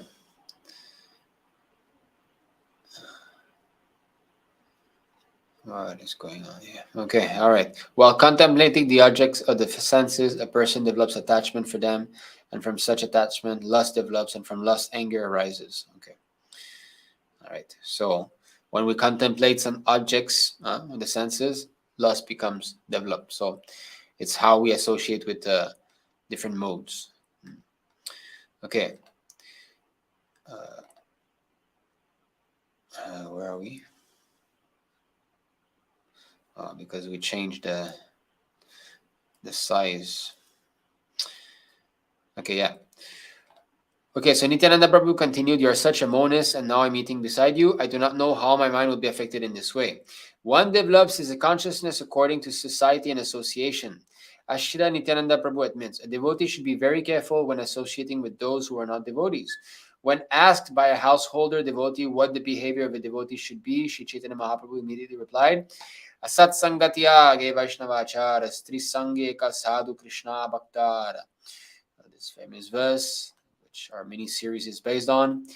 A Vaishnava, devotee, should simply discard intimate association with non-devotees. In his Upadeshamrita, Srila Rupa Goswami has described the symptoms of intimate relationships in this way. The famous verse that describes association. Dadati pratigrihnati gohyam akyati prichati bhungte bhojayate chaiva shadvidham priti lakshanam. The words bhungte bhojayate indicate that one should eat with devotees. One should carefully avoid eating food offered by non-devotees. Indeed, a devotee should be very strict in not accepting food from a non-devotee, especially food prepared in restaurants or hotels or on airplanes. That's an important one. We might think that, well, while traveling sometimes, Of course, in another place, to be fully fair, in another place, Prabhupada says that the preacher sometimes is forced to accept food in such place. But, fruits, milk, just like sometimes there's this famous story, the puff rice waitress. Maybe I can tell the story. It's always nice to hear a story in the middle of the class.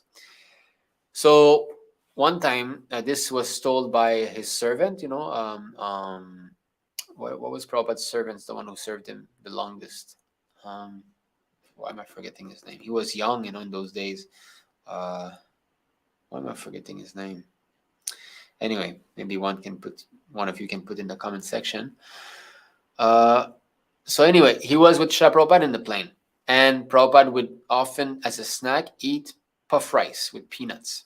So puff rice, some peanuts, and maybe there's some spices inside. So they take out the puff rice, Prabhupada eats, and then he gives the remnants to his servant, and there was one other devotee there. So the servant takes half, gives to the other devotee, and he eats half. So the waitress comes, and she sees the puff rice, and immediately she grabs the puff rice and just puts it in her mouth and eats. And she's like, oh, tastes nice. What is it?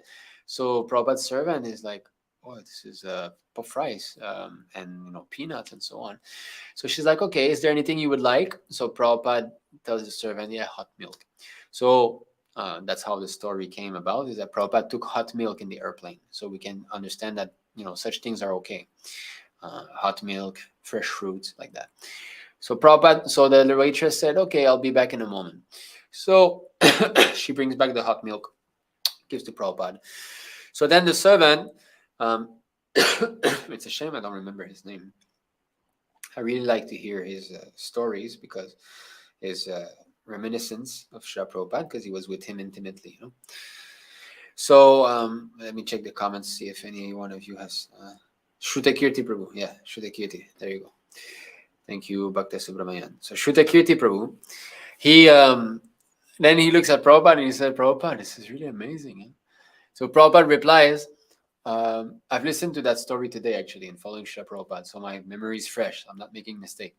So Prabhupada replies, no, it's not unbelievable. Women are naturally inclined to do some service, So then Shrutakirti Prabhu is like, no, Prabhupada, the fact is that she took your Mahaprashadam, So like that. So it ended there. Then Shrutakirti Prabhu told that story to some other devotee, one in some other country that I forgot.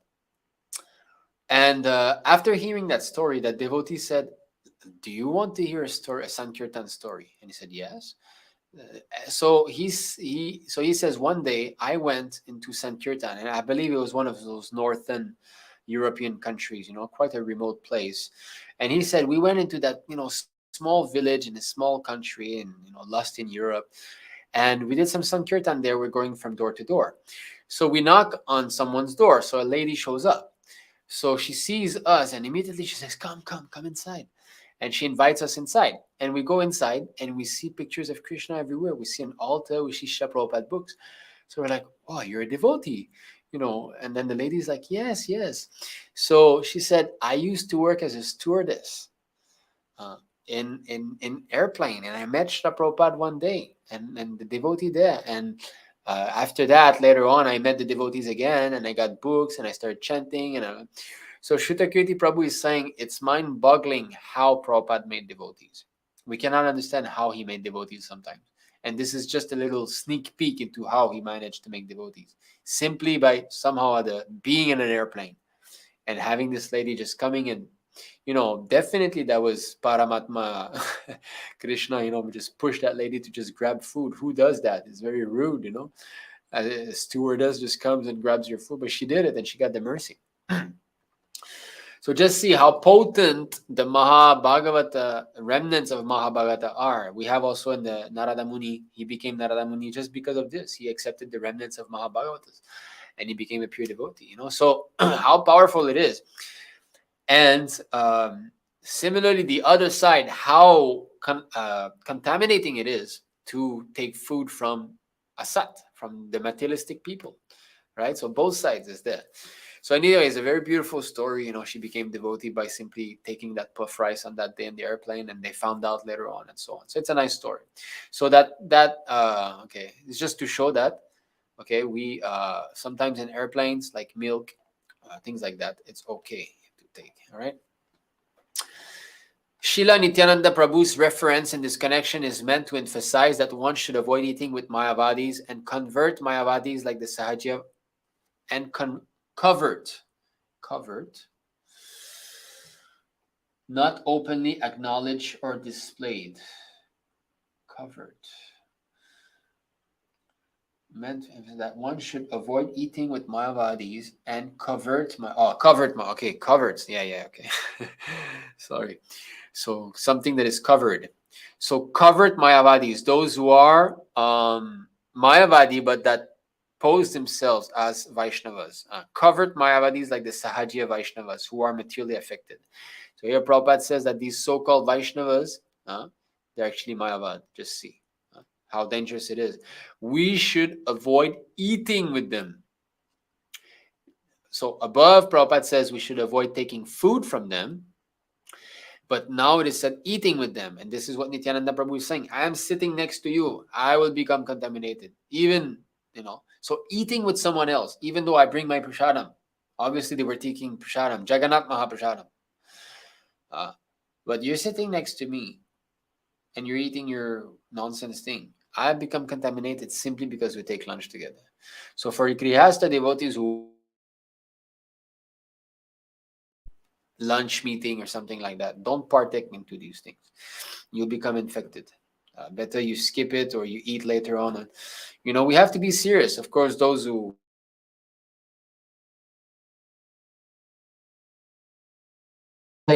be strict with our own sadhana, right? Than trying to please the whole world. Okay, so that was nice. I think there's more verses actually. Let us see. Yeah, so that's it. They continued with their mock fighting, and all the devotees are very much happy to hear this. Okay. Okay, now we can go now to maybe accepting prasadam, but with the enjoying spirit. How about that? So I nectar of instruction. Let's go see nectar of instruction, mantra 1.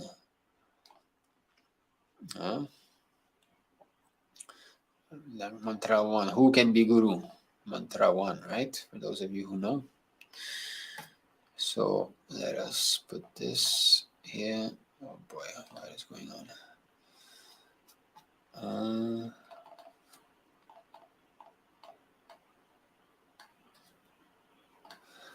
Give me a moment here. I'm having trouble with these websites sometimes. Yeah, this is okay. We'll be using Vedabase. It's the changed books, but I think nectar of instruction they haven't. Nothing has been changed there. So okay. It's unfortunate that this original books, Prabhupada books, has so much problem now. Okay. Nectar of instruction mantra 1. So within the purport, Prabhupada speaks of prasadam, Okay, yeah. Urges of the tongue. Okay, as for urges, because maybe those of you who don't know this verse. Vacho vegam manasa krodha vegam jihva vegam udarupasta vegam metan vegam yuveshate yovi shaheta dhiraha sarvam apimam pritivimsa shishyat.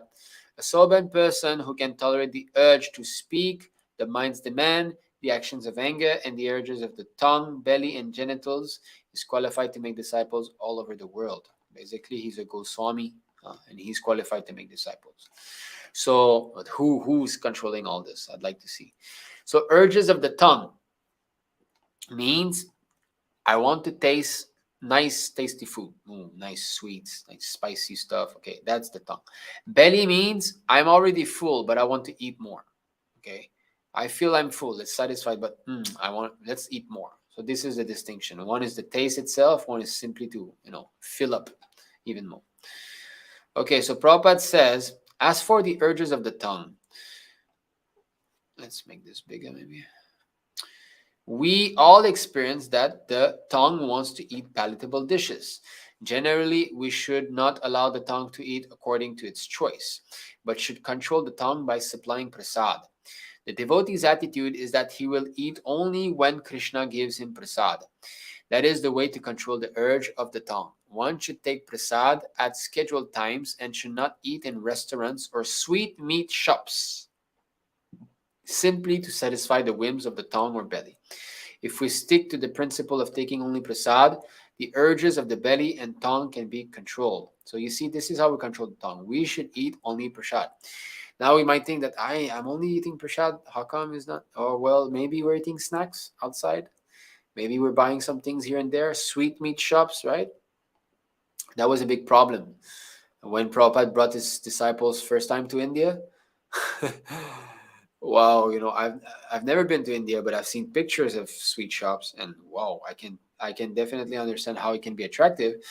So much variety. You've never seen this. What is that? What is this? I'd like to taste this. I'd like to taste that. Right? So no, we cannot. Better do it in the temple. Better to go. Now it's so easy. You go on YouTube, you type, Indian sweets, and you get like hundreds of thousands of recipes. So we can try. We can offer different nice sweets to Krishna, just like in festivals, right? So many nice sweets are there. That's our opportunity to taste the sweet. So it's not that it's forbidden, but not outside. But that's not the place.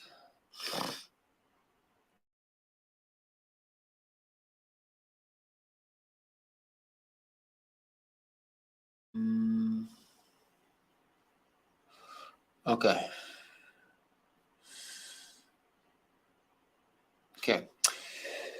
However, if one accepts prasad only because of its palatable taste and thus eats too much, he also falls prey to trying to satisfy the demands of the tongue.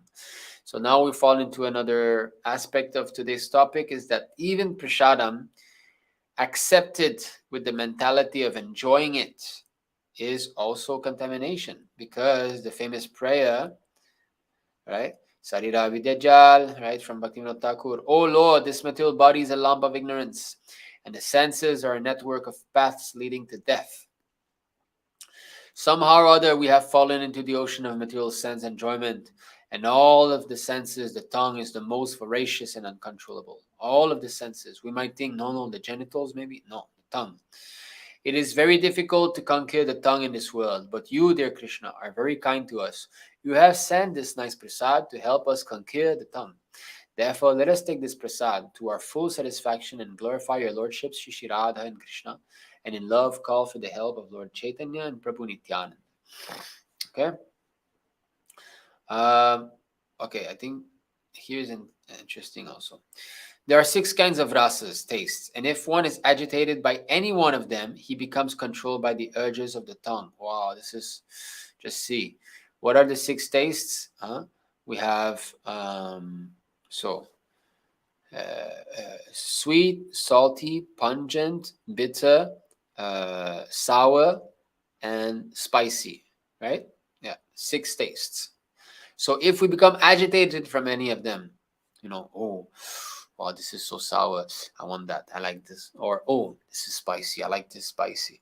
So any one of them, we become, so just see how we all have some likings, right? For example, I cannot eat spicy food much. I was not trained like that in my childhood, but I know most of devotees who were born in India, they're capable of eating more spicy. So that's not my realm. But if you bring something sweet, oh, and then I'm like, wow, okay. And then it's harder for me to control, So if we accept prasadam in that mood of enjoying prasad, then again we fall prey. How strong? Okay, sorry. Okay. Some persons are attracted to the eating of meat, fish, crabs, eggs, and other things produced by semen. Oh, just You see how Prabhupada is putting it. Wow, huh? Other things produced by semen and blood and eaten in the form of dead bodies. Wow, Krishna, just see. I used to eat these things. Just see the perspective of someone who's pure. Huh? Meat, fish, crabs, and eggs are things produced by semen and blood and are eaten in the form of dead bodies. Is it very palatable? And they make it look so delicious according to them. Others are attracted by eating vegetables, creepers, spinach, or milk products, but all for the satisfaction of the tongue's demands. Such eating for sense gratification, including the use of extra quantities of spices like chili and tamarind, is to be given up by Krishna conscious persons. So we find sometimes that the preparation in the temple are too much in one sort of taste. Sometimes devotees really like spicy food and they'll put extra spice. It's not that chili is bad, even Prabhupada ate chili. But if it is overdone, that is also bad. It's not proper. Chili is in the mode of passion and ignorance, Prabhupada says, both mix. So that is bad. We'll become contaminated. Oh, I want my tongue to be, burning while eating that meal, You put the chili masala and so on. It's not good, not proper. Or I want this cake to be super sweet, and then you add more sweet than necessary, more sugar, or tamarind. Or here in China, we don't normally, the Chinese people, they don't really, except in some province, yes, they have chili. Tamarind, they don't know that here. But soya sauce, they'll put soya sauce, and they love soya sauce. So this soya sauce is like a bit salty, bitter, So, I want so much soya. So it's bad, very bad. Is to be given up by Krishna conscious persons. The use of pan, haritaki, betel nuts, various spices used in pan making, tobacco, LSD, marijuana, opium, liquor, coffee, and tea is indulged in to fulfill illicit demands. Oh, so now we're entering into that topic that I was mentioning about coffee and tea. I think maybe some of you saw, it was shared by His Grace Prahlad Prabhu. And Facebook, again, Facebook, why I don't like to go on Facebook. There was this devotee who was sharing about a very old tea shop, milk tea shop. And he was praising it. Oh, here they make the milk tea in copper pot, it's pure brass and so on. And then another Mataji, another devotee, was going on in the comments, oh, is the taste going the same way? Is it tasting the same? So, they're in a social platform openly speaking about their tea drinking habit. No shame even. The Prabhupada is clearly saying here, you're indulging in intoxication. So, of course, in the beginning, such things can be tolerated. A neophyte is coming, he's still drinking tea once in a while, falling down, not being. That's all right. We all come from different backgrounds. It's not a big thing, The purification will take place. Let him chant Hare Krishna, let him eat Krishna Prasada. He'll get rid of these things, So we're not criticizing the neophyte unnecessarily. It's not what we're doing.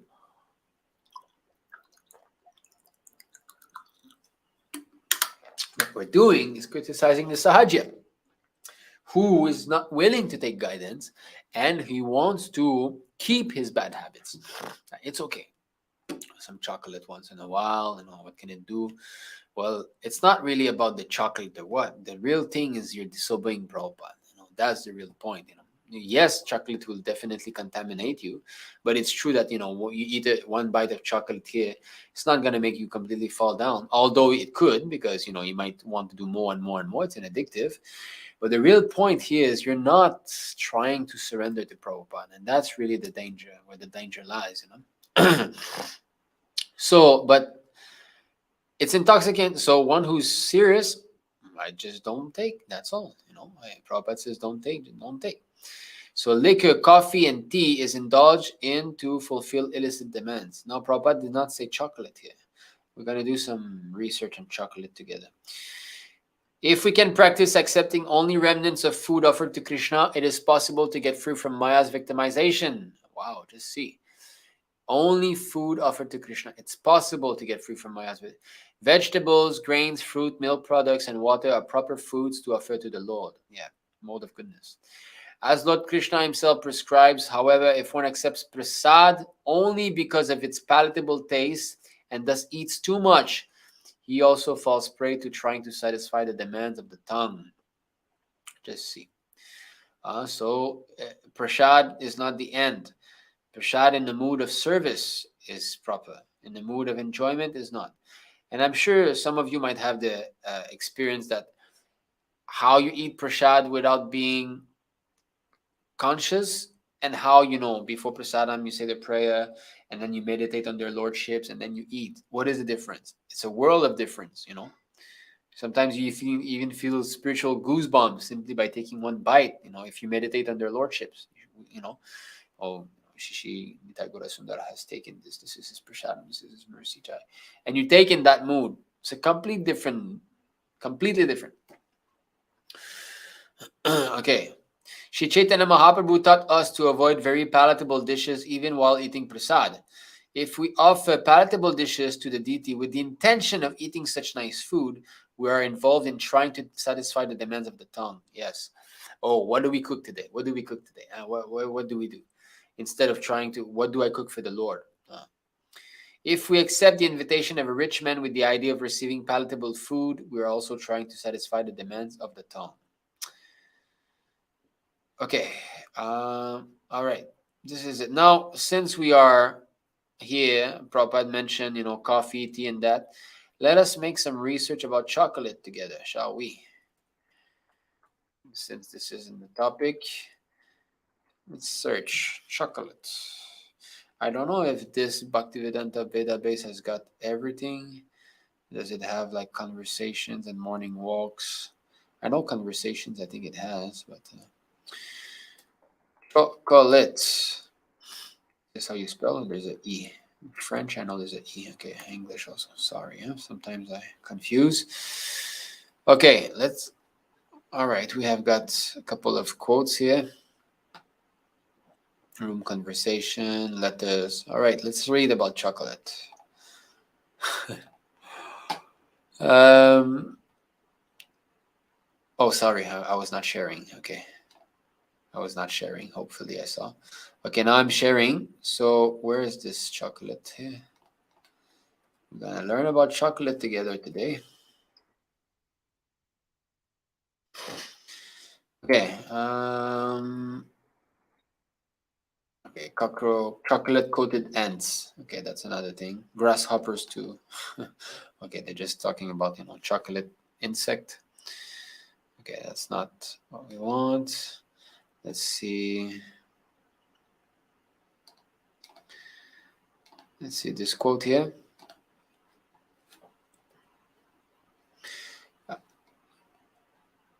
Okay, I don't think these quotes. Let's see. Going to shop without offering Krishna anything forbidden, things like chocolate, board, 10-15, intimate, chocolate sting. Okay, yeah. Okay, here Prabhupada is saying this is a letter. Okay, I think this is going to be good.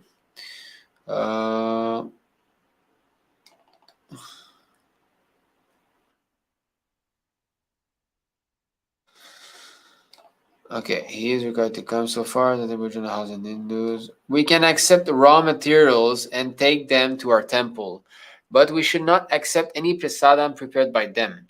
However, if they insist, then we can take fruits and milk and offer them to Krishna. Cocoa and chocolate are not to be taken as they are intoxicants. Now, something here is that Prabhupada is saying cocoa and chocolate. But so why is he mentioning both separately? So cocoa is naturally in chocolate, but Prabhupada is mentioning both separately. So, we could maybe understand here that even chocolate who doesn't have cocoa, like maybe white chocolate, is not to be taken. This is my understanding. Or maybe there's like, I don't know, can you take cocoa on its own? I don't think so, right? It has a very, very bitter taste. Anyway, so Prabhupada is saying cocoa and chocolate are not to be taken as they are intoxicants. Okay, so let's try to see other quotes also concerning that.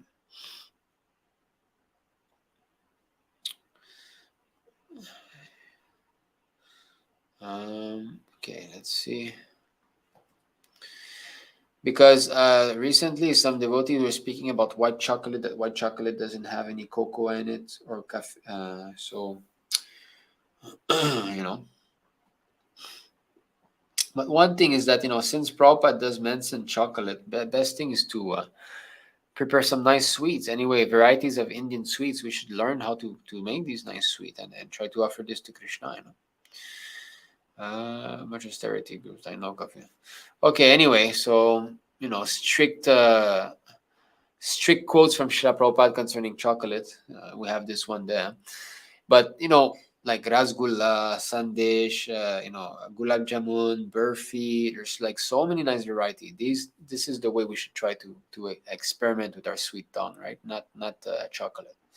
Because after all, Krishna doesn't eat chocolate. We see the pastimes of the Lord. He has all these sandesh and all, shrikant, all these things. Okay, so I think we are slowly getting near the end. What else? Okay, yes, I'd like to. Yeah, this is from Skanda Purana. Recently, yeah. Okay, so this is from Skanda Purana. So from section 5, what is this? Marga Shirsha Mahatmya, chapters 15, efficiency of the name of Krishna. So Shri Bhagavan said, so this is the Lord speaking. And there's a few good verses there.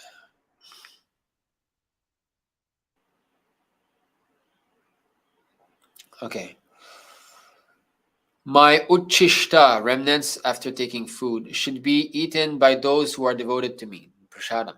O son, it is sanctifying. It bestows salvation even on sinners. Prasadam. If anyone eats the leavings of my food every day, he should attain the merit of 100 Chandrayana rights for every lump thereof. So the Lord is trying to compare, Prasadam to some karma kandik sacrifice. The devotees will have two types of food, avashishta, that which is not partaken and so left over, and uchishta, partially consumed and left over. So meaning, the food that has been eaten, by other devotees, especially the spiritual master. They do not have any other types of food. Should they take anything else, they shall perform the expiatory rite of Chandrayana. Of course, that is not for us. This is, more atonement-minded people. Us, we just chant Hare Krishna. If anyone takes food, drink, etc., without dedicating it to me, the food is as bad as the feces of a dog, and the drink just like liquor. Just see. As bad as the feces of a dog and liquor. So would we want to eat that? Hence, O son, food, drink, and medicine. This is an important point. Medicine should be dedicated to me first and then taken with great devotion. They make what is impure into one that is pure. So we might think that, this medicine that I've prepared is bitter or something. Well, it is said we should also dedicate it to the Lord. Here it is said, medicine. Okay? So even medicine we can offer. Now, I've never heard Prabhupada speak of this, so I don't want to be speculating, but this is Shastra here, right? So, but how do we offer? At least we should be thankful, thank the Lord that to create all these plants and herbs and all for our benefit. Okay. Okay, a side note on this medicine. Oh, I was not sharing. I'm sorry. At least you were hearing me. Okay. So, a side note on these medicine. Vedic, in the Vedas, every single plant is known.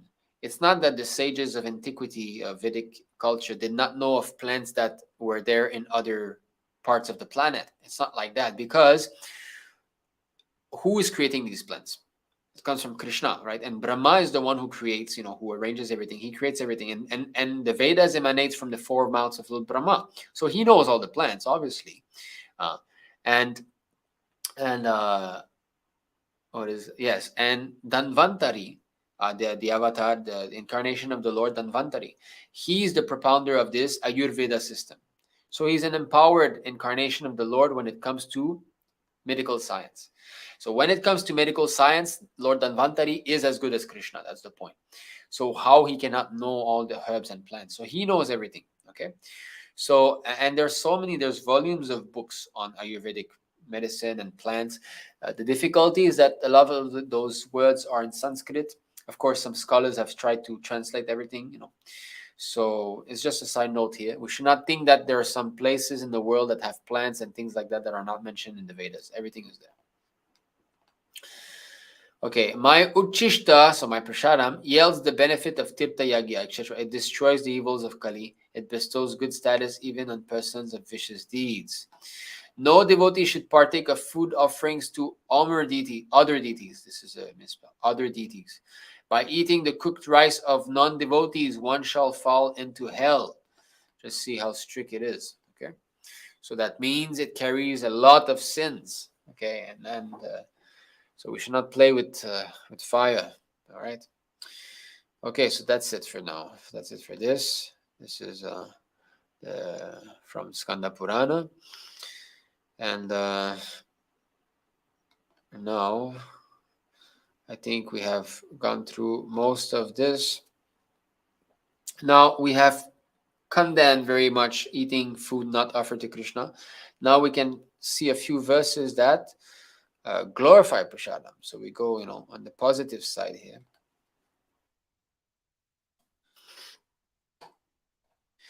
This is Chaitanya Charitamrita, Antya-lila, chapter 16, text 96 onwards.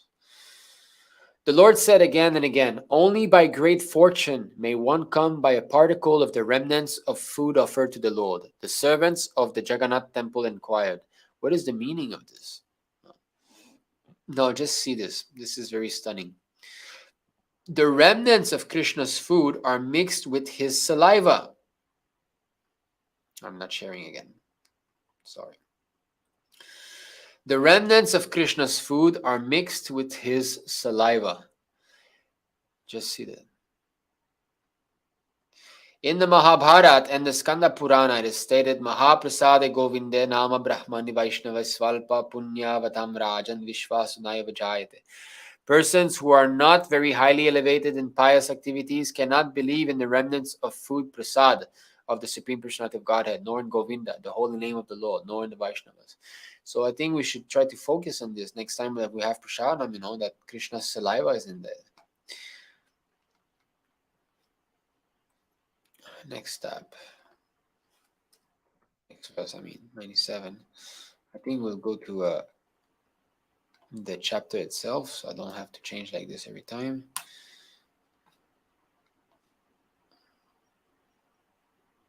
Okay. Shri Chaitanya Mahaprabhu replied, these are remnants of food that Krishna has eaten and thus turned to nectar with his lips.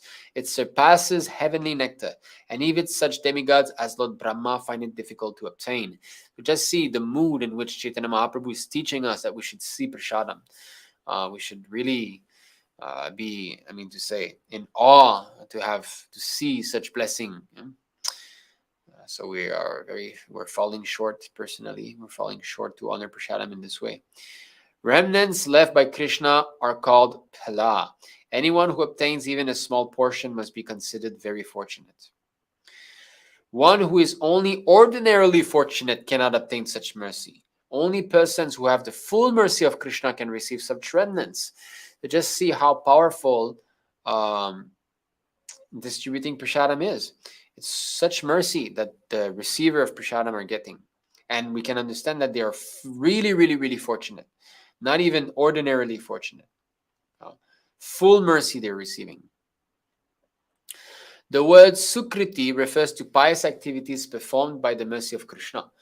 One who is fortunate enough to obtain such mercy receives the remnants of the Lord's food and thus becomes glorious. Sukriti, pious activity can be divided into three. Some pious activities, the result would be for material sense enjoyment, some for impersonal liberation, and some for devotional service. So here it means acts performed under the inspiration of the Lord that is conducive to attain devotional service. That is the meaning here. After saying this, Sri Chaitanya Mahaprabhu bade farewell to all the servants. After seeing the next offering of food, to Lord Jagannath, a function known as Upalabhoga, he returned to his own quarters. Yes. All right. Okay. So, Mahaprasharam ki jai. I'm getting hungry to speak about such nice prasadam. Okay. So I think we'll be stopping here. Now we'll go in the comment section and see if there's any comments. So I'm starting from the beginning. So Hare Krishna, all of you. Thank you so much for joining us. Thank you. Hare Krishna. All glories to Srila Prabhupada. Hare Krishna. Very happy that all of you have joined this session. I was worried that people would think this session boring, but we have about the same attendance. We've been maintaining 40 plus people throughout the whole session, sometimes 50. That's nice, it's an important topic after all. And I thought that maybe some people would be avoiding, but it seems like devotees are here. Mataji, hope your sweet little Prabhu enjoys the Hare Krishna ISKCON puppet shows. I sent over. Maybe he is more advanced than me. We are all still learning. They are joyful for the whole family. Thank you, Jai Shri Prabhupada. Oh, the ISKCON puppet show. Yeah, the old ones, is it? The old puppet show. They have like Govardhan Leela and Chaitanya Mahaprabhu and the Fisherman and so on. Probably you wrote that comment when my son came in the office. Okay.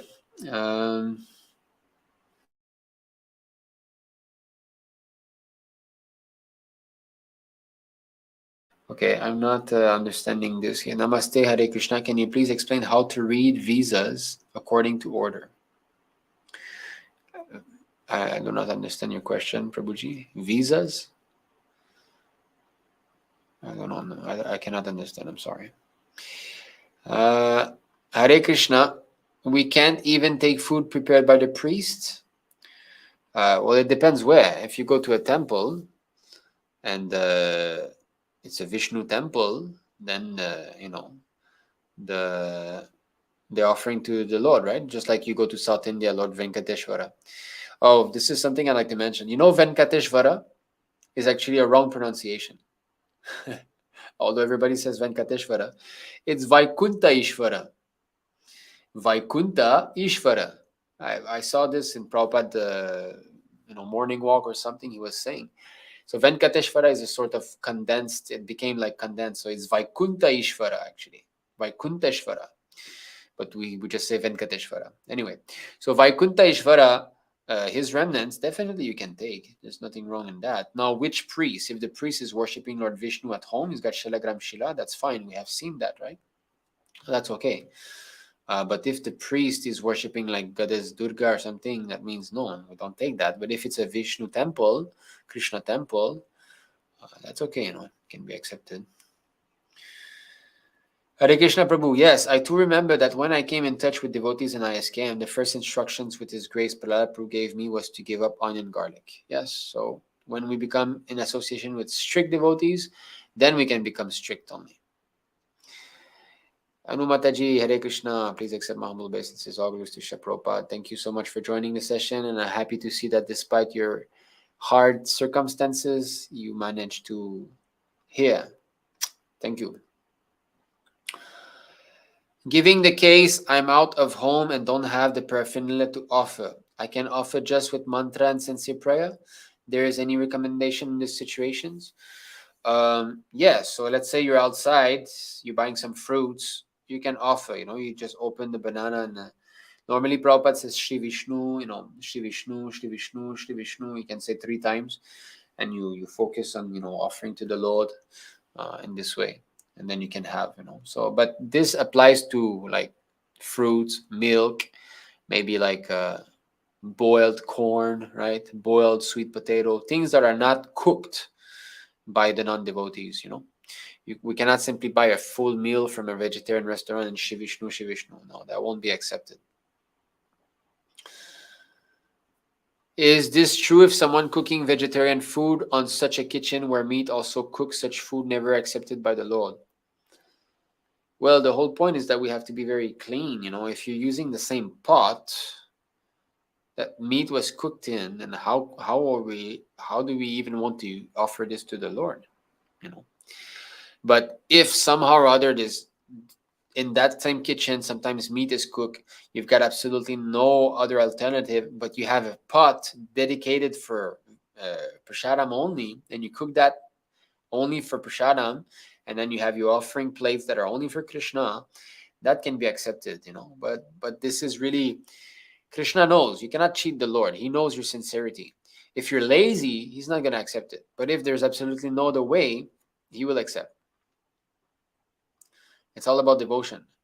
Hare Krishna Prabhu, how about food in holy dham, sometimes cooked by Avaishnavas? Well, I think it's clear. Non-devotees we should not accept, because Prabhupada said sahajas means they look like devotees even, but they're impersonalists. So no, we should not. Even though holy dham doesn't mean that everything has become sanctified. No, aparads, offenses in the holy dham are even more serious. So that should be considered too, right? So we should not take food here and there. And holy dham, why take fruit from a Vaishnava in the holy dham when there's hundreds of temples there? You just go to the temple. Since we're not pure devotees yet, are we considered as a Vaishnava? No, we are still considered as Vaishnavas if we're sincere. Krishna says that even the devotee of my devotee are very dear to me. There's a verse like that. So because we're devotees of the pure devotees, Srila Prabhupada, we are dear to Krishna. We're not dear to Krishna directly yet, but we're dear to Krishna through Srila Prabhupada. If we're pleasing Prabhupada, yasya prasadat bhagavat prasadam, yasya aprasadat nagati kutopi. So by the mercy of Prabhupada, we become dear to Krishna. That's the way, that's the process. Now, another important point, one might say how to offer with love. I don't have love and this and that. So we should try our best. We should be sincere, and we should be convinced that I'm offering properly. We should be sure. But even though, let's say, I have some doubts, I'm fallen in this. Okay, that's why Prabhupada's picture should be there in the altar. We offer to Prabhupada, and tulasi leaf should be there.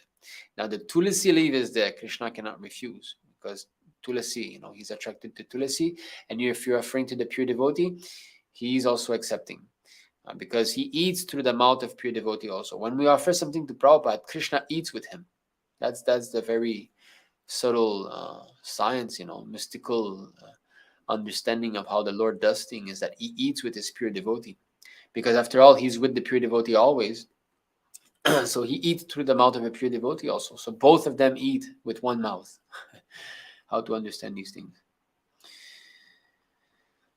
The other night, so Derek Prabhu, the other night I went to a friend's house. They invited me vegetarian food with love. But I noticed that when I woke up 3 a.m., I was unable to stand up. And 2 hours later, I woke with lust. Just see. So that's good. That's nice. You're pinpointing, how come this happened? How come that? So this is practical. Krishna consciousness is a practical science. So now you've seen, even though the vegetarian food, according to them, come have a meal, no problem in this. But you see, because after all, they're not devotees, so they are full of material desires, right? Their life is what? Their life is, let's enjoy. Let's go climb this mountain. Let's go do that. Let's go swim in the river. Everything is sense enjoyment, right? So you eat their food, you get their contamination of the modes of material nature. It's not that we're condemning them, completely rotten people. It's not like that. They're innocent after all. They don't know, they're being carried out by the three modes. But in order to help them, we have to first save ourselves. If you don't know how to swim, you don't jump in the river trying to help someone to swim. First duty is you save yourself. Even in the plane, when the plane crashed, they say first you put on your oxygen mask, then you try to help your children. Even your children, not to speak of other people. Right? Because if you put that oxygen, you faint yourself, then what is the use?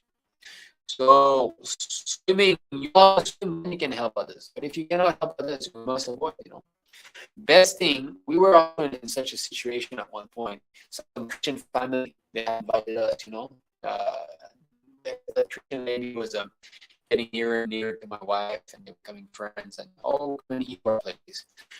So we said, okay, but we will bring the food. We said like that. We'll cook everything and we'll bring, because we're vegetarian and this and that. That's what we did. So we cooked everything, we brought everything, the whole thing, and we ate there. So in this way, they ate Prashadam. And we had some discussion, philosophy of Buddhist. But anyway, they were meat eaters, so not very strict Christian. But so that's it. So we should not accept invitation from them. We can lie. It's okay to lie if it's to protect our own spiritual life. It's okay. Oh, I got something to do. I didn't like that. If we can say, like, frankly, well, that might mean that they're not going to be our friends anymore. That's not necessarily a bad thing, but best friendship means, to help them become devotee and see if they're willing. If they're not willing to become devotee, then what is actually the gain in maintaining that relationship? What are we going to be gaining out of it? If they're not going to become devotee, never, then ultimately, what is the aim of that relationship, right? So we say any a Vaishnava or common person can't offer any foodstuff with devotion to Lord. I know many householder, they aren't initiated, but they offered food to the Lord.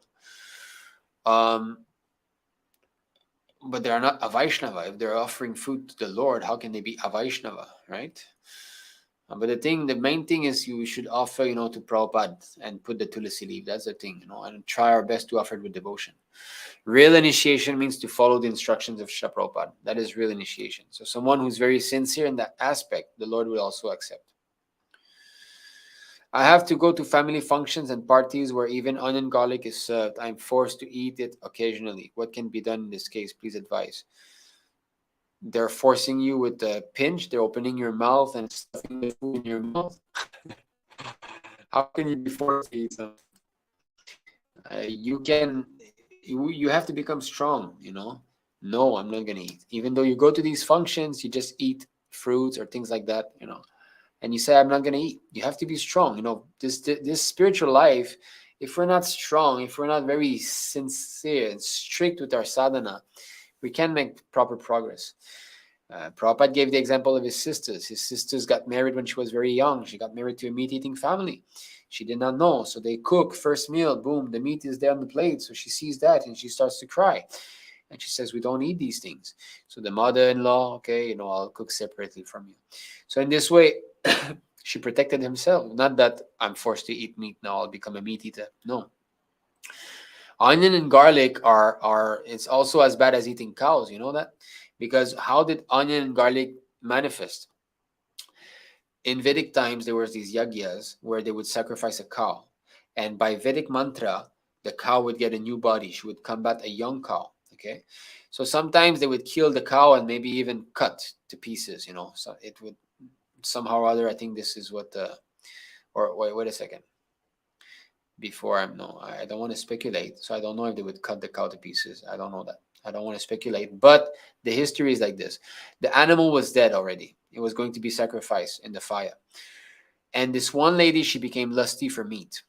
And she went and she cut out a small piece of that cow, and she took like that. And what happened is that when they sacrificed the cow and they chanted the mantra, the cow came back to life, but they saw that a piece of meat was missing in the cow's body. So they thought, what happened? But because the mantra was spoken to revive the body of the cow, that piece of meat that the lady had, and later on, I think she did not eat, she threw away, that piece of meat became alive again, and it became onion and garlic. This is how onion and garlic was manifested in the world. So it comes from cow meat. That's why it's so bad. Now, there's another side to this, is that Prabhupada does mention that sometimes it's okay for medicinal purposes. No, garlic sometimes is used. So if it's for medicinal purposes and done by someone who knows how to use, that's all right.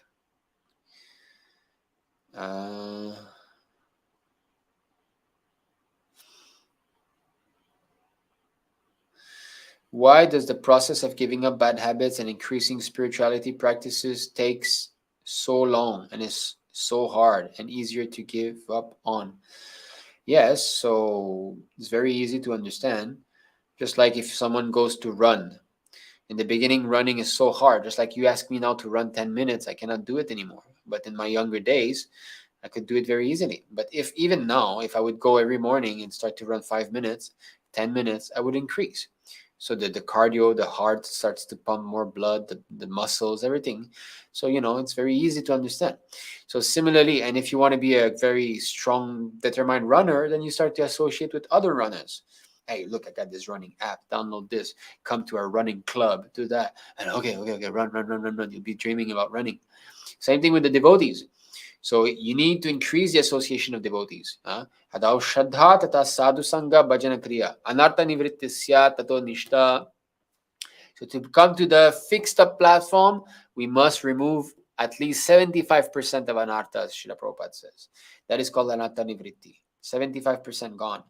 And to remove all these anarthas, those dirty things in the heart and the mind, we must do bhajana kriya, engage in devotional service. And to increase our engagement in devotional service, we must associate with devotees, sadhu sangha. Just like you're doing now, you're hearing this class. That will increase the faith, that will increase the motivation to perform devotional activities. And, sadhu sangha will only come with the faith that it's beneficial. If I have no faith, that why should I attend this class? It's like now 45 of you are listening now. There's so many other people that saw this class. Maybe they have time at this time. Why should I listen to this?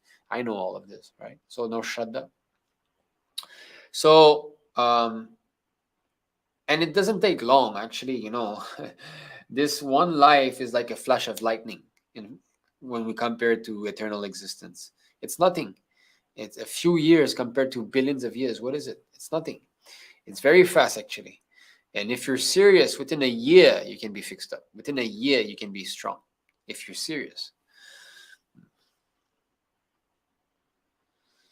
Lord, accept our love and devotion, not food. How do a non-devotee can offer? Yeah, okay, so that is the answer.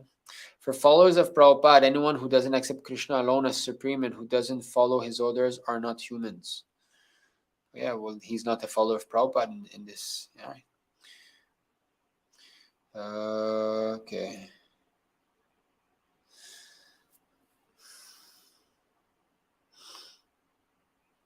Okay. Hare Krishna, is the food in Govinda's ISKCON restaurant offered to the Lord? Well, the thing is this, that's another thing, if we offer to an unauthorized person who is not in direct contact with Krishna, then how will the Lord accept? That's another aspect, in our movement now, in our ISKCON, there's how many gurus are there? Like 70 or 80? Do you think really that there's 80 Mahabhagavatas on the planet? Surely not, that's another thing. So if you offer to someone who's not authorized, and how he can offer to Krishna? Of course, in ISKCON, they'll say, I'll offer to Prabhupada, and Prabhupada will offer to Bhaktisiddhanta. And this is how they escape, but that's not the way. The pure devotee offered directly to Krishna. Prabhupada said, I accept the offering and I offer to Chaitanya Mahaprabhu. So he's in direct contact with Krishna. So spiritual life means clear-cut understanding. This is right, this is wrong. Here is good, here is bad. So if you don't have a clear-cut understanding, then why go to these places where it's shady, gray area, the last time I ate in a Govinda restaurant was in London. And after the meal, I didn't feel good. So I don't recommend.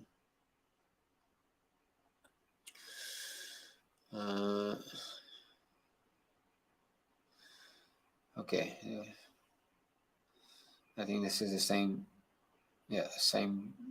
question here.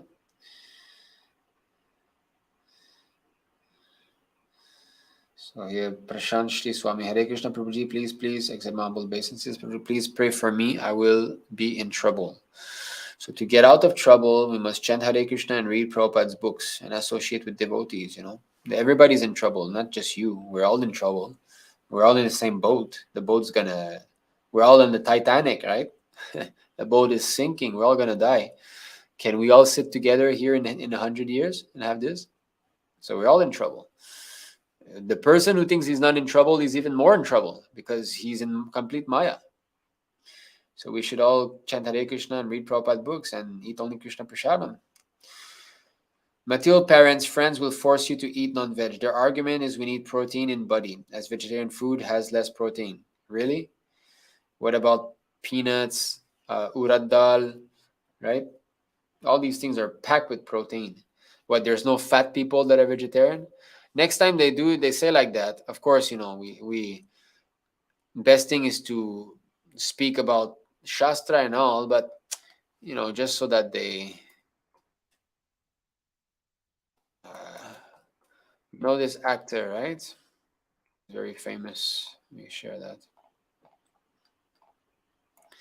Dwayne Johnson. He's very famous for like his big body, big muscle, and all. Well, he's a vegetarian. So why don't you show them that? Here's a vegetarian, crazy fella vegetarian. Okay, so it's not that vegetarian. Arjuna was vegetarian. So what to speak of? So, and why force you? As I said, Prabhu, if you're strong enough, you just say no. Well, you're a man also, right? You're a young man, so you just say no. I don't eat. I don't want to eat that anymore. You put your foot down. At one point, us men, we have to also be able to say no to our parents, right? One of my Muslim friend gave me money at the time of Eid to buy sweet. Is it okay? It's actually like 10 years ago. Something happened 10 years ago. If you get donation, better use in the Lord's service. Better buy the ingredients to make sweet and then make sweet for the Lord, right? I have felt it, Prabhu. When I eat a snack outside, I observed that I was losing enthusiasm for devotional service, and then my desire for sense gratification was increasing. Yes, and you're reminding me actually of that verse that I mentioned, the tall grass, right? So this is 4:22:30 Shrimad Bhagavatam. So thank you for realizing this and sharing. Now we have remembered.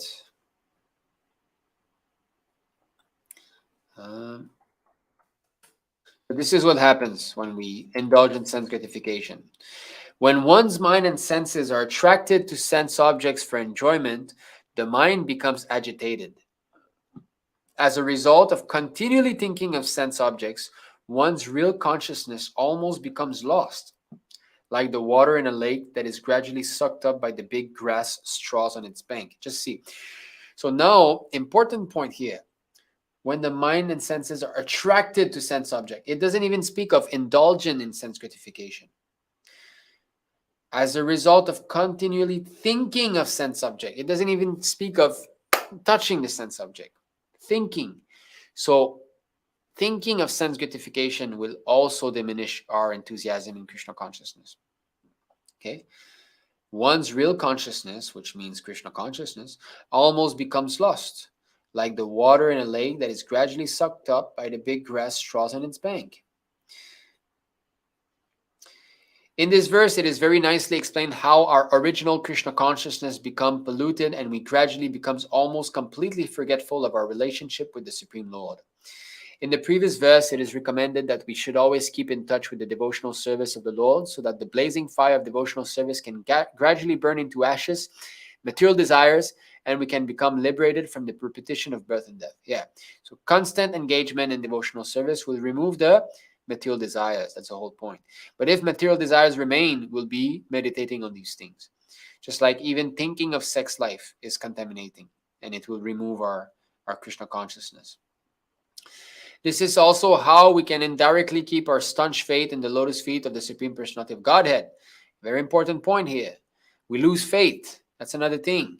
If we eat non-food, non-prashadam, we will lose faith in the whole process. Why I'm not feeling enthusiasm? Maybe it's not working. Maybe Krishna doesn't like me. When the mind is allowed to think of sense gratification continuously, it becomes the cause of our material bondage. If our mind is simply filled with sense gratification, even though we want Krishna consciousness, by continuous practice, we cannot forget the subject matter of sense gratification. That's why I'm chanting, I'm reading, I'm doing all these things. Why I'm not advancing? Why I feel still? Because the mind is always thinking on how to enjoy. Oh, I'd like to do that. I'd like to buy a new bag. I'd like to play this video game. Let's go watch this movie. This girl is so cute. This, that, that. And in this way, we cannot advance. If one takes up the sannyas order of life but is not able to control the mind, he will think of objects of sense gratification, namely family, society, expensive house, etc. Even though he goes to the Himalayas or the forest, his mind will continue thinking of sense objects of sense gratification. In this way, gradually, one's intelligence will be affected. When intelligence is affected, one loses his original taste for Krishna consciousness. Yes. Just see. When intelligence becomes contaminated, because the infection starts in the mind, then it is spread out to the intelligence. Why? Let me instead, go do this sense gratification. So the intelligence becomes the servant of the mind.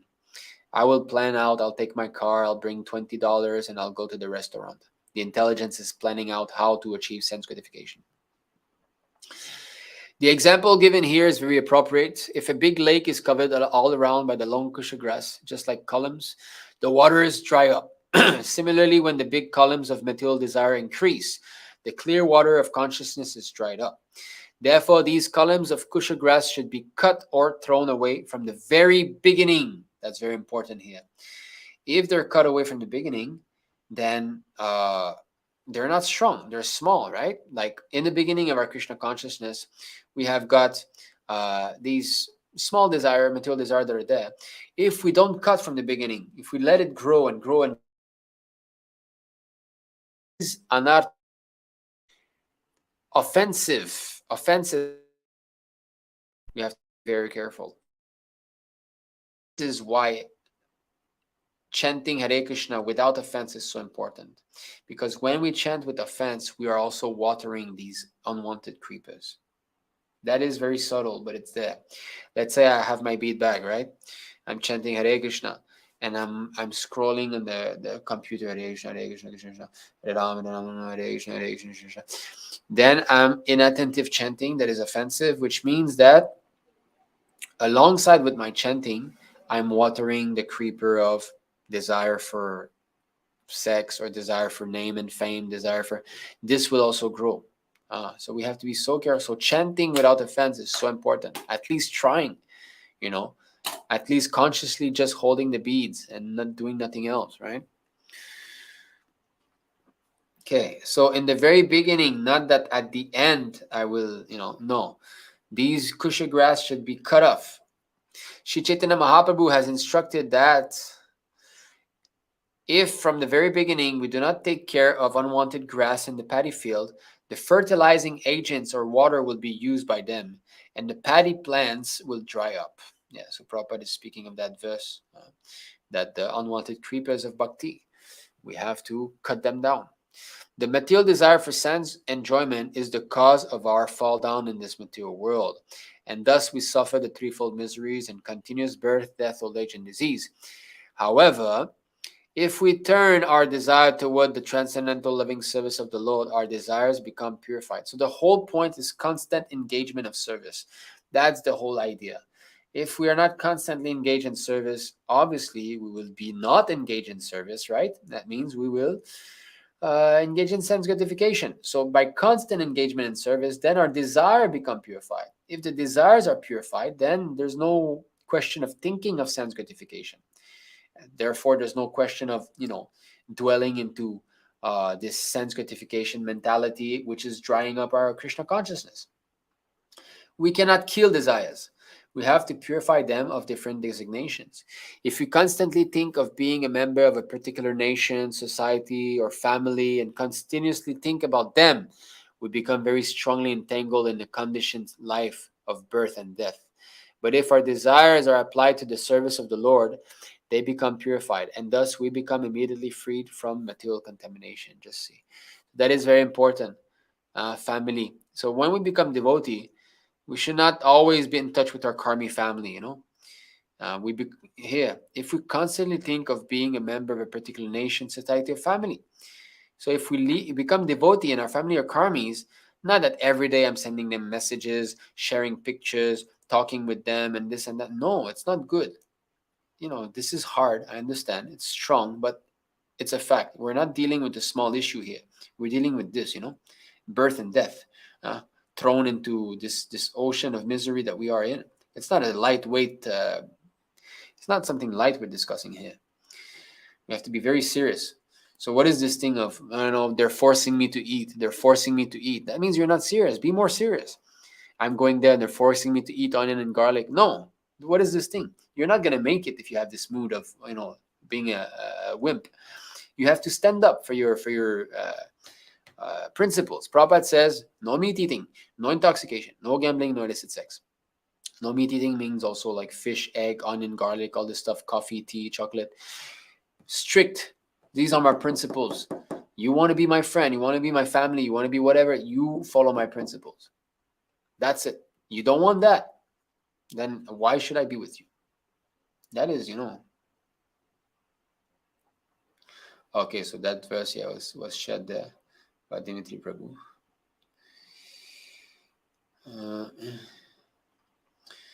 Prabhuji, what do you think about ED, eating disorder like anorexia? How do you think people like them can have prasad at all? Well, this is all different, effects of the mode of ignorance, madness, right? You become so skinny and all. The mind has to be purified. So same thing. They should hear. They should chant. Okay. She doesn't want to overeat prasadam. A little bit of prasadam is fine too. Like 1 or 2 bites is good. But chanting and reading. So she should associate with devotees, and this will develop faith and remove this contamination of the mode of ignorance. Okay. What are your tips of people with binge eating disorder, Prabhuji? Binge, I don't know what binge is. Everything will be equalized or harmonized when we start to cook for the Lord. Okay, so this has to be learned with the association of devotees again. Sadhu Sangha. So at the moment, Sadhu Sangha should be stressed. Hearing from more advanced devotees.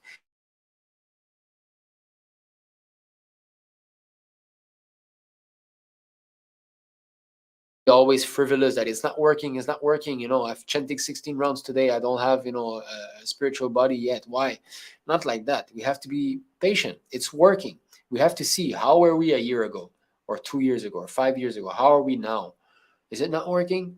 It is working. And we have to continue. Continue.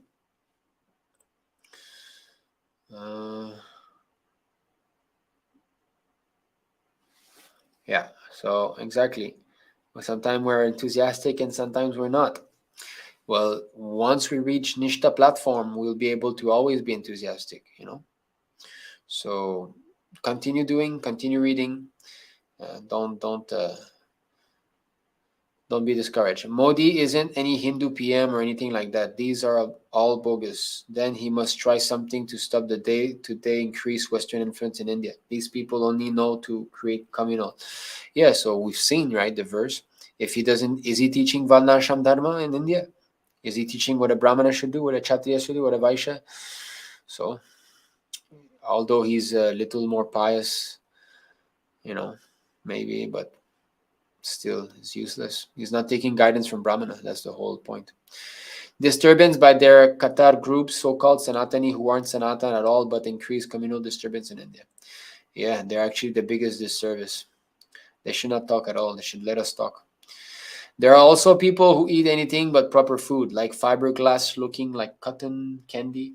It's hard for people like those to break out of that eating disorder. So do you have any advice for those people?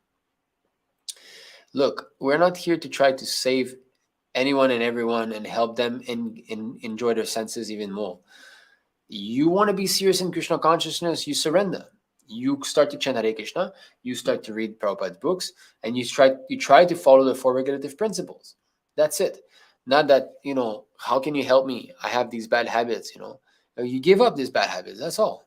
At least you try your best, and you start chanting Hare Krishna, and by the strength of chanting, you'll be able to give that up. Not that we have to address every single diseases independently. Chanting Hare Krishna will solve all diseases. Not that specific disorder I have to study, and the same remedy is there for everyone. That's all.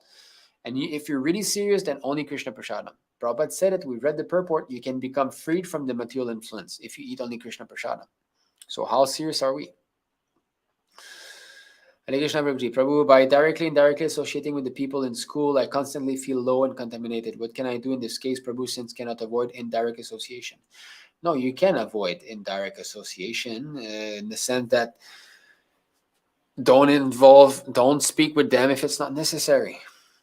If they come to you and speak or something, then you try to preach to them.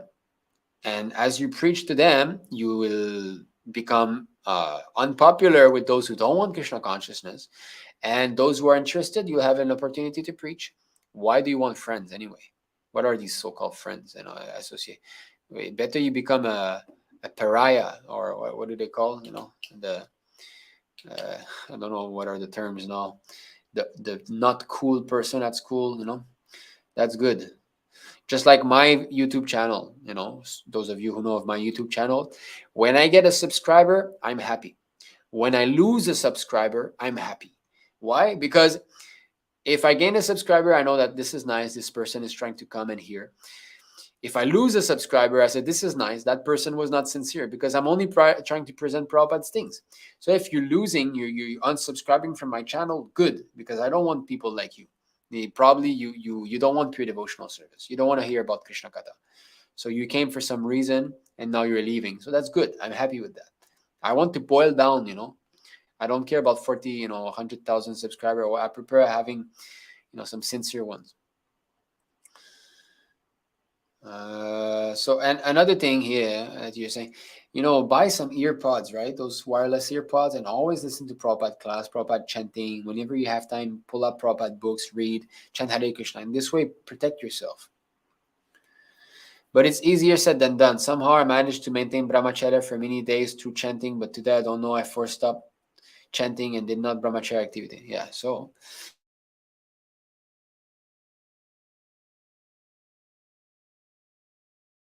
sadhu-saṅga. So somehow or other you should find, the best thing is if you can join full-time in a temple. If you've got the strength to leave your family and join full-time, you'll be saved. But if you don't want to do that, you want to keep your studies and all, then what can be done? Well, you cannot try to fix an unperfect situation. The perfect situation is that we're surrendered. We live with the devotees. We're surrendered. We go to the temple, we're brahmachari at least, or a full-time grihastha preacher. That is perfect. That's what Prabhupada wants. If we don't want that, we want to remain separated from the temple, we want to remain steady, you are going to have trouble. You cannot avoid it. It's not what Prabhupada wants. It's not Krishna's arrangement. So if you're saying, well, I have so many problems, and this is that, and this and that, and I have problems. Yes, obviously, you're not surrendered fully. So you will have problems. So what to do? So in your position, because you're not willing to fully surrender, then the best use of a bad bargain, at least continue hearing classes, at least continue chanting Hare Krishna. But how long are you going to do that? You want to be like this for 50 years? At one point, you got to, understand that what is this life that I'm living? This is not what I want. Why should I try to please everyone and everyone? Why should I not try to simply, try to please Krishna? This is tough. I should not have stopped chanting. Yes, you should not. And that's why initiation is so important. Because when you get initiation, you vow in front of the deities, in front of Prabhupada, sacred fire, the Vaishnavas. From today onward, I will chant 16 rounds. In this way, the spiritual contract is signed with Srila Prabhupada. And then, it makes it strong. But, I didn't take initiation, today I don't feel like chanting. This is how untouchability started in India. Thumbs down. Why? What are you speaking about? Before, when Vedic culture was very, very strict, segregation of the castes was needed. Because if you bring a Malecha or a Yavana, something in the group of Brahmanas, he's going to be contaminating the Brahmana community. So it was good that before the Brahmana were together, the Kshatriya were together, the Vaishya were together. It's not that there was no interaction. There was interaction. But there was quarters for the Shudra, because the ways of living are not the same. You're saying thumbs down, but would you say thumbs down that Oh, these people have COVID. We need to put them into quarantine. Bad. Let them out in the public or something, or whatever disease. I don't know, like leukemia, whatever. I don't know which kind of diseases. Leukemia is not contagious, but a deadly disease. Why segregate these people who have deadly disease? Let them be in society. No, to protect the greater people, these people should be segregated. Now the problem is this was misused.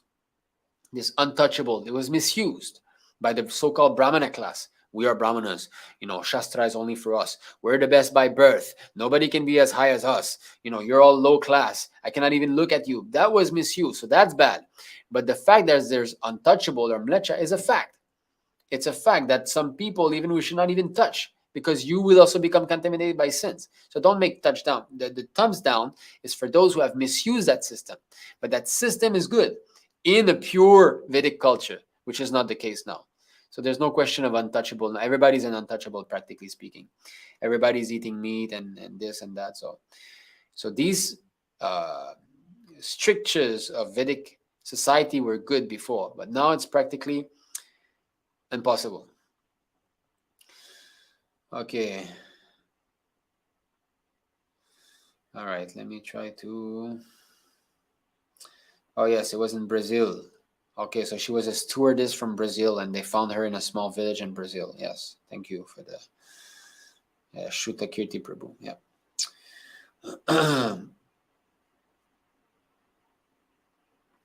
Yes. The remnants of Rajakishore Prabhu, Hare Krishna, he's sharing a quote. The remnants of food offered to Lord Krishna are called Mahaprasadam. After this same Mahaprasadam has been taken by a devotee, the remnants are elevated to... Very nice.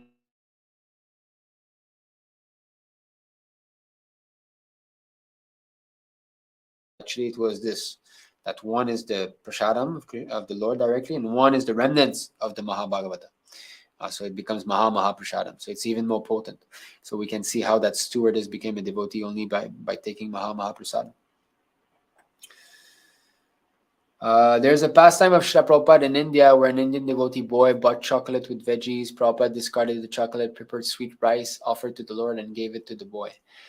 Yeah, I heard that pastime. The way I heard it is that the boy bowed down to Prabhupada, the chocolate fell down from his pocket, and then he was so embarrassed that he broke a piece and offered to Prabhupada. Prabhupada ate, and then he sort of, what is this? Why are you giving me this stuff? And then he said, come with me. And he prepared some halva, I think. And the boy ate the halva, and he was like, oh, this is much better than chocolate. And in this way, he gave up. I don't know exactly the source of that, but yeah.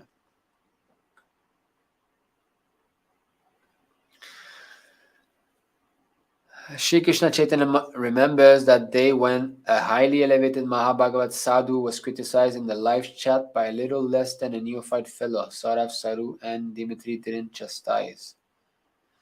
Okay, there was some argument passed there. No, I don't think that we need to approach this argument in such a bombastic way to say that Chaitanya Mahaprabhu remembers that day and all of this. We're not to judge how the Lord would react to all of this. Both are greatest offender. Okay, all right. So you have made your judgment.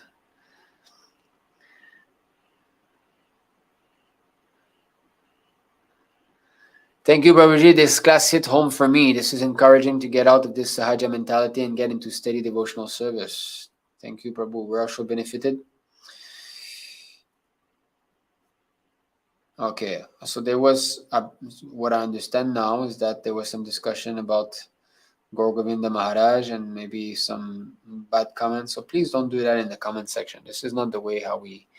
Again, I would say, will any of you accept the argument of the other person within a little chat session? Okay, I accept, I've been defeated. There's no use in continuing arguing here.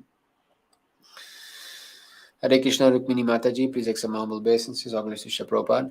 Cocoa I have seen in the form of beans and raw powder and butter, which is sold out in vegan shops. Okay. Yeah. So Prabhupada, that quote said cocoa and chocolate, right? He separated those two words. So from what I've read, I did some research online, is that white chocolate doesn't contain cocoa. It is cocoa butter, which doesn't have, what is it? the cocoa, the caffeine. Is it the caffeine? Isn't anyway. But as I said, since Prabhupada said no chocolate, why kind of lean towards that? That means there's a there's a desire for that, right? So it's a material desire because I want that. It's not that Krishna wants this, so it's material desire. So material desire must be given up anyway. So. Okay, Hare Krishna Prabhu, is it okay to eat ice cream outside? I mean, coffee, which is made of milk and dry fruits. Well, is it okay? It's sense gratification, Prabhu, right? It's not with the mood to serve the Lord. So, no, it's not okay. But, sometimes, like I bring my son out sometimes, and he wants some ice cream, and when I sit down with him, sense gratification is bad, my boy, and and he'll just cry. And so sometimes I also buy ice cream for my son and wife. I mean, it's not okay in the sense that it's sense gratification. It's not good. Best thing is to make coffee at home. Coffee is very easy to make. Boil some milk, 2/3, add some rice powder. You mix it, continue boiling, add the sugar, pistachio, maybe some rose water, like that, and take out of the fire, put in the fridge. 1 hour later, you go break it. Another hour later, you go break it because the crystals will be there. You do that a couple of times, and the next day you get coffee. Okay. One question, Prabhu. Are mushrooms allowed or not? I think His Divine Grace said they grow in dirty places. Thank you. Mushrooms, Prabhupada did not make any strictures like no mushrooms at all. He never said like that, but he did say like better not, right? So Prabhupada is, of course, very intelligent. He knows that some countries, people will be very much attached to eating mushroom. And just like here in China. Mushrooms, we can go see these quotes since you're asking.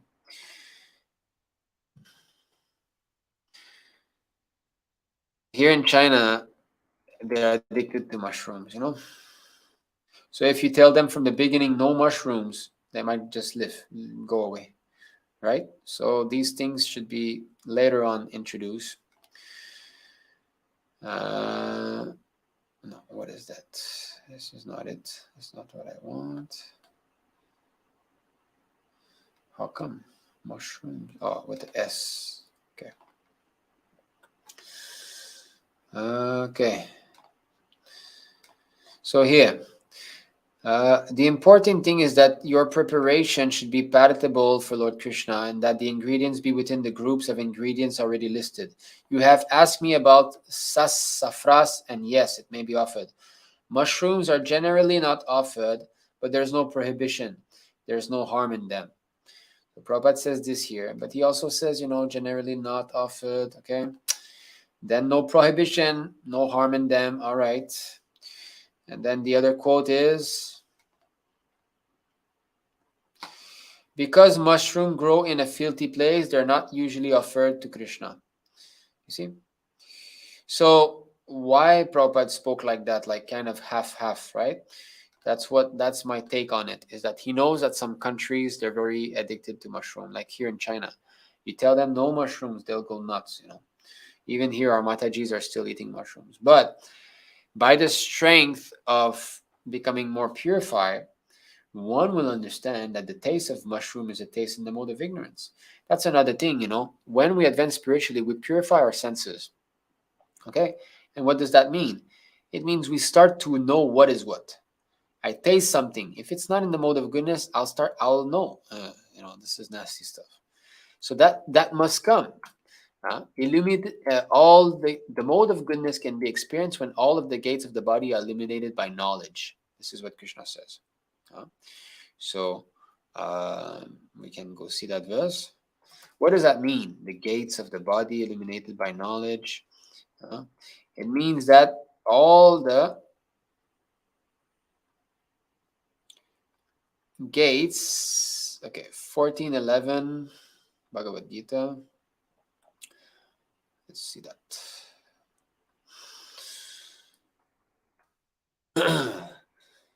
The manifestation of the mode of goodness can be experienced when all the gates of the body are eliminated by knowledge, which means what?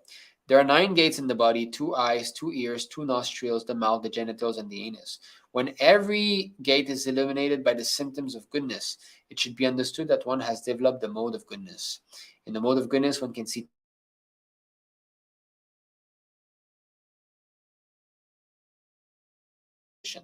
one becomes cleansed inside and outside. In every gate, there is development of the symptoms of happiness, and that is the position of goodness. What does that mean? My tongue will be in goodness. So if I eat something that is too spicy, too salty, immediately I won't appreciate. That is knowledge. The tongue is working through knowledge. Eyes, I like to see beautiful mountains. Okay, of course, the deities in the temple, but things in the mode of goodness means nature, right? I would like to see these things, but I like to see women. I'm looking always women, or other things. The mode of passion is there. There's no knowledge. It's not purified. Okay, ears. I still like rock music. Da, da, da, da, da, da, da, da. I'm not purified. So mode of goodness means the eyes work properly in the mode of goodness. Tongue is tasting properly in the mode of goodness. Ears, right? So mushroom is not a taste in the mode of goodness. It's not. So if one advances spiritually, he'll be able to, what is this thing? Like when I came to China, I used to eat a lot of mushrooms in the beginning. Mataji used to cook. Every feast there's mushrooms. And now I look and I don't like, I don't want to touch this. So why? There was some purification that occurred. So therefore we have stopped here in our house. My wife doesn't cook mushrooms anymore. So it comes with purification. But if it doesn't come, something is wrong with your chanting. So the answer to this question is, it's not prohibited. You can. But it's not, something that is normally offered to Krishna. And so we need to understand, if we're serious, then we just don't offer. So the Ayurveda Shastra recommends Aushadhi Chintayat Vishnu. Even while taking medicine, one should remember Vishnu, because the medicine is not all, and Lord Vishnu is the real protector. Okay, thank you for this quote. This is from the purport, I would believe, right? So even while taking medicine, one should remember Vishnu. Aushadhi Chintayat Vishnu. Here it says remembering Vishnu, right? In the other quote, it was saying offering to Vishnu. Of course, the other quote was translated by a non-devotee. This is translated by a devotee. Anyway, definitely we should thank the Lord, for the medicine. So that is not wrong. Hare Krishna Prabhuji, how to perform Krishna conscious activities in midst of materialistic family members. So that is, that's a whole class on its own. But again, I will do like I do in most classes, which is to share the link to our Telegram group. We have got this group for young, enthusiastic Vaishnavas. What happened here? I see that our iScan Vaishnava Sangha has got only 77 members now. It was like 150 something, right? So who has removed so many people? Anyway. Okay. So I'm sharing the link here to our iScan. This is for Prabhujis only. Okay. For Prabhujis only. So join this. You get the association of devotees there. It's going to help you out, advance spiritually. For those of you who are Matajis who want to join Mataji's group, this is my number. You can add my WhatsApp or Telegram, and I'll give you the contact that will add you to Mataji's group. Yes, Vaikuntha Ishvara, not Venkateshvara. Vaikuntha Ishvara. If there's no tulsi leaves available nearby, you should try to grow your own tulsi. That's the best, or have some devotees shipped to you. Must have some tulsi, When I'm outside and need for drinking water, what am I supposed to do? No, water is fine. You can buy a bottle of water and offer it to Krishna, no problem. Can we offer food which are not in line with Vedic ways? For example, noodles, pastry, pizza, cakes? Yes, no problem. Food offered to Krishna means food in the mode of goodness. Okay? So it doesn't matter in which shape it comes. It should be in the mode of goodness. And here I'm sharing this quote.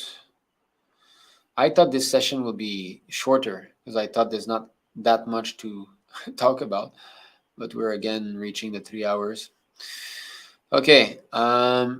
I have noted your question carefully, and regarding your question about the prasadam recipes, Krishna is offered foodstuff in goodness. The foodstuffs in the modes of goodness, are wheat, rice, pulse, beans, peas, sugar, honey, butter, and all milk preparations, vegetables, flowers, fruits, grains. Okay, so this is what we offer. So these foods can be offered in any shape. All right, but prepared in various ways by the intelligence of the devotees. The ingredients are always the same as above, whether you fry them, boil them, bake them, powder them, in whatever way they are combined or cooked. The idea is that they must come from this group of foodstuffs. Okay, so you can make your own recipe if you like, so long as the ingredients are within this group. This foods group is stated by Krishna in the Bhagavad Gita, and we follow accordingly. Now the thing is that you must consider by whom you are being taught what is healthy and what is not healthy. Yeah, devotees should not, learn health and not health by karmis. What is their authority? Actually, their healthy and non-healthy is a material consideration, and we're simply interested in what Krishna wants. So we offer to him to eat whatever he wants. Sometimes there's some vegan devotees. This is nonsense. Krishna wants milk. He likes milk. He's always with the cows. You think Krishna doesn't eat milk and sweets made of milk? So who are we to deprive Krishna of milk because of our vegan nonsense? And he asks for food preparation from within this group. I hope this will clarify the questions about prasadam preparation for you to understand. Yeah. And another thing here, spice. There was a quote about Prabhupada concerning chili. I just want to share this.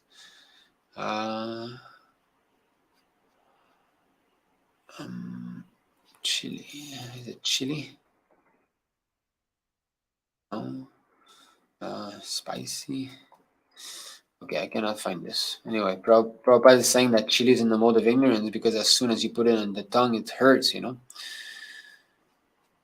anyway. Okay, so that answered the question. We can offer anything that is within the mode of goodness. It doesn't matter which shape. Because one time Prabhupada pointed out when a Mataji was offering something like a peanut bar, he said, if we have rasgulla and sandesh, why offer these? I haven't heard that, so I cannot say. I don't know if that's bona fide. Giving the unoffered foods to neophyte when they ask for food principle while preaching. No, we should not give unoffered food to neophytes. What's the use? Prabhupada says that by distributing mundane food, we are simply making people more lusty and materialistic.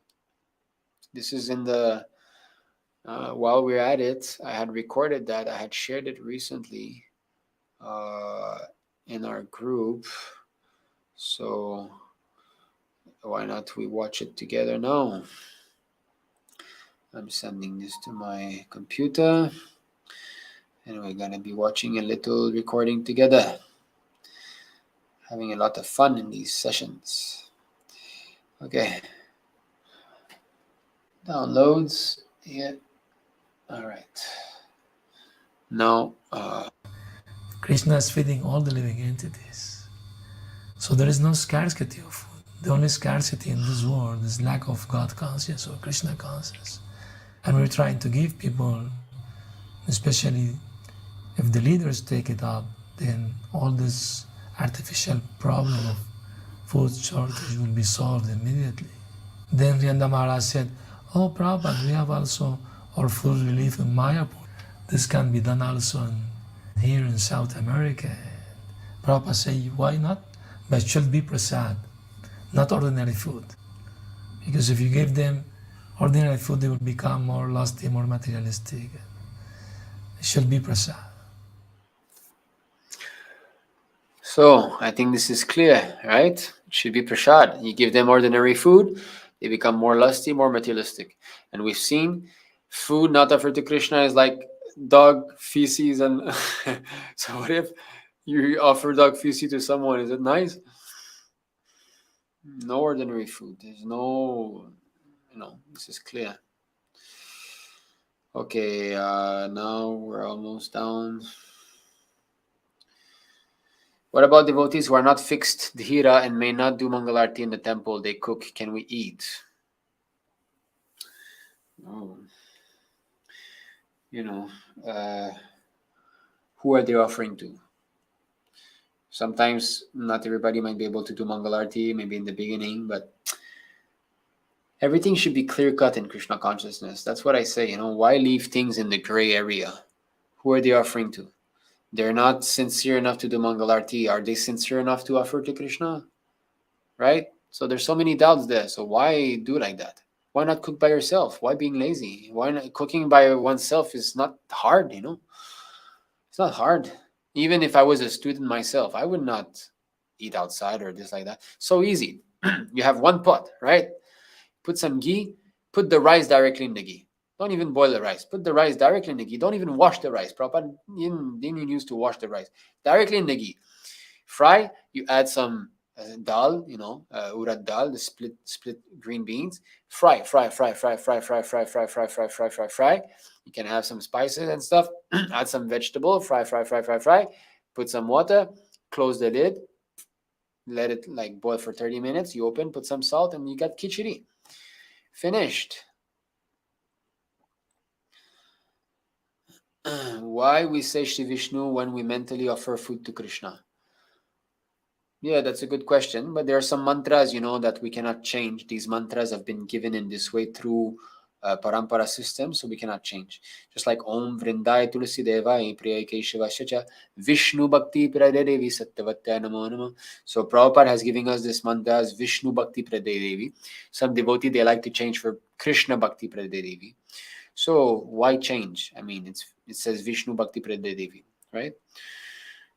Vishnu and Krishna are the same person anyway. But there are some mantras like that we have to, just like Om Tad Vishnuhu Paramam Padam Sada Prashanti Surya Dviva Chakshurata Tan Tadvipras, the mantra from the Rig Veda, to purify yourself, to do the Punarachaman. When we do the Achaman, there's the quick Achaman and there's the Punarachaman. So you say Vishnu at the end also. So we just follow whatever mantra has been given to us, we just repeat that. In ISKCON, many who do not follow cook in deity's kitchen. So how can they offer to Krishna, right? Just like there was one devotee in Montreal, he was a pujari. Many, many years in the movement. When I was a child, I remember seeing him in the temple. And I met him, last time I was in Montreal, and he said, "Oh, don't come too close. I didn't brush my teeth." I was thinking, okay, why? And then I smelled, and I could smell he had just smoked a cigarette.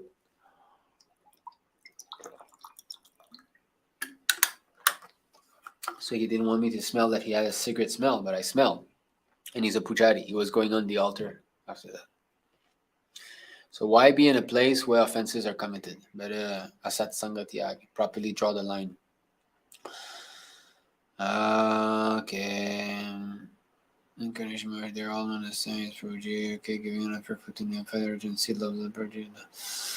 Prabhuji, I don't have any source to get prasadam. They don't allow us to cook in hostel and sometimes feel too tired to cook. I don't visit the local ISKCON also. In this case, what do I do? No, why too tired to cook? Be serious, what?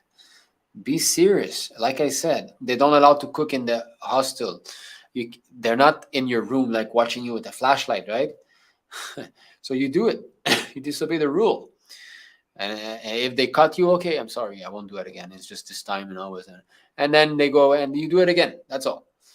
So you arrange for a small pot. Like I said, you do khichdi. How hard is it?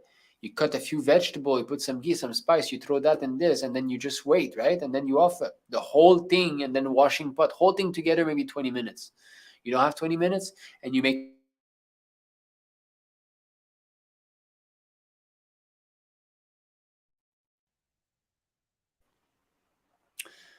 this is serious business we have. If you have this mentality that I cannot do this, how do I do? We're not children. Stop remaining a child, I mean, be men up. We're dealing with something very serious here. It's not something kindergarten. Take control of your life. The cow would get back a new body. Yes. How can onion garlic come from cow meat? It's look like superstition. No, it's not superstition. I've read that, from Shastra. Yeah, cow meat that was cut with a mood of enjoyment and all. Some people in Kashmir will eat lambs without onion and garlic. So what? Prabhu, regarding onion and garlic story, during Gomeda Yagya, the lady was pregnant and was hungry. As it also affects the child, the mother took a piece of the cow meat and kept it with her. Okay, so he's quoting more, I heard from one of your Ekadashi stories, Prabhu. Oh, you remember? Okay, yeah. So was it in the Ekadashi story itself? Or I quoted that from, I think it's quoted from somewhere else, right? No, onion, garlic increase Rajoguna. Yes, definitely. That's why it's forbidden. It increased Tamoguna and Rajoguna. But the origin of onion and garlic, I'm speaking, it comes from that, Ginger is very good. Ginger is no problem. Okay, you are, these questions are never ending. Prabhu, what about the name of organic farming people using bone meal, feather meal, blood meal as fertilizers for crops? Now, show me a place where nobody is using fertilizer. But it depends what kind of blood meal. What is this? What this fertilizing is? It's made out of animal body, and that should be avoided. We should try to everything as pure as possible. Chocolate is not mentioned in Dharma Shastra, but maybe cocoa is. I'm pretty sure it is there somewhere in the Ayurvedic books. It must be. Take up my question. These restrictions led to untouchability. Why are you talking about birth? Sorry. These restrictions led to untouchability. Why are you talking about birth? In previous ages, first of all, show a bit of humility. Huh? Not that I'm your servant, that I have to answer your question. Are you the one giving the class? You make your own class and you speak about your untouchability and unrestrictions. Show some mana, my friend. Second thing, in previous ages, when the Varnashram system, everything was properly organized, it's true that by birth you could know practically who was a Brahmana because everything was pure. It was segregated. Brahmanas were only with Brahmanas, Kshatriyas only with Kshatriyas. But in due course of time, the family started to have sexual intercourse, Brahmana with Kshatriya, and in this way. So you could not know anymore who was who. So therefore, what is stressed is by quality and work, not by birth. Birth is not important, especially in this Kali Yuga. It's by quality and by the work that we recognize who's a Brahmana, Kshatriya, Vaishya, and Shudra. Okay.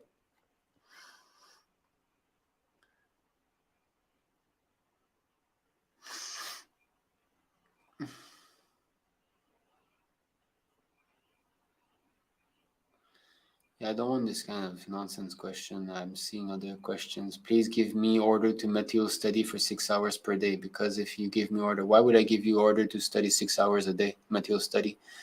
I'm giving you order to read Prabhupada books 6 hours a day. Will you follow this instruction? No. You want me to be your servant by giving you something that you want? What is this? You approach Guru not for putting your principles. Giving the unoffered foods to neophyte and emergency. I think we have answered that. Okay, yes, you can buy tulsi if it's dry even. Okay.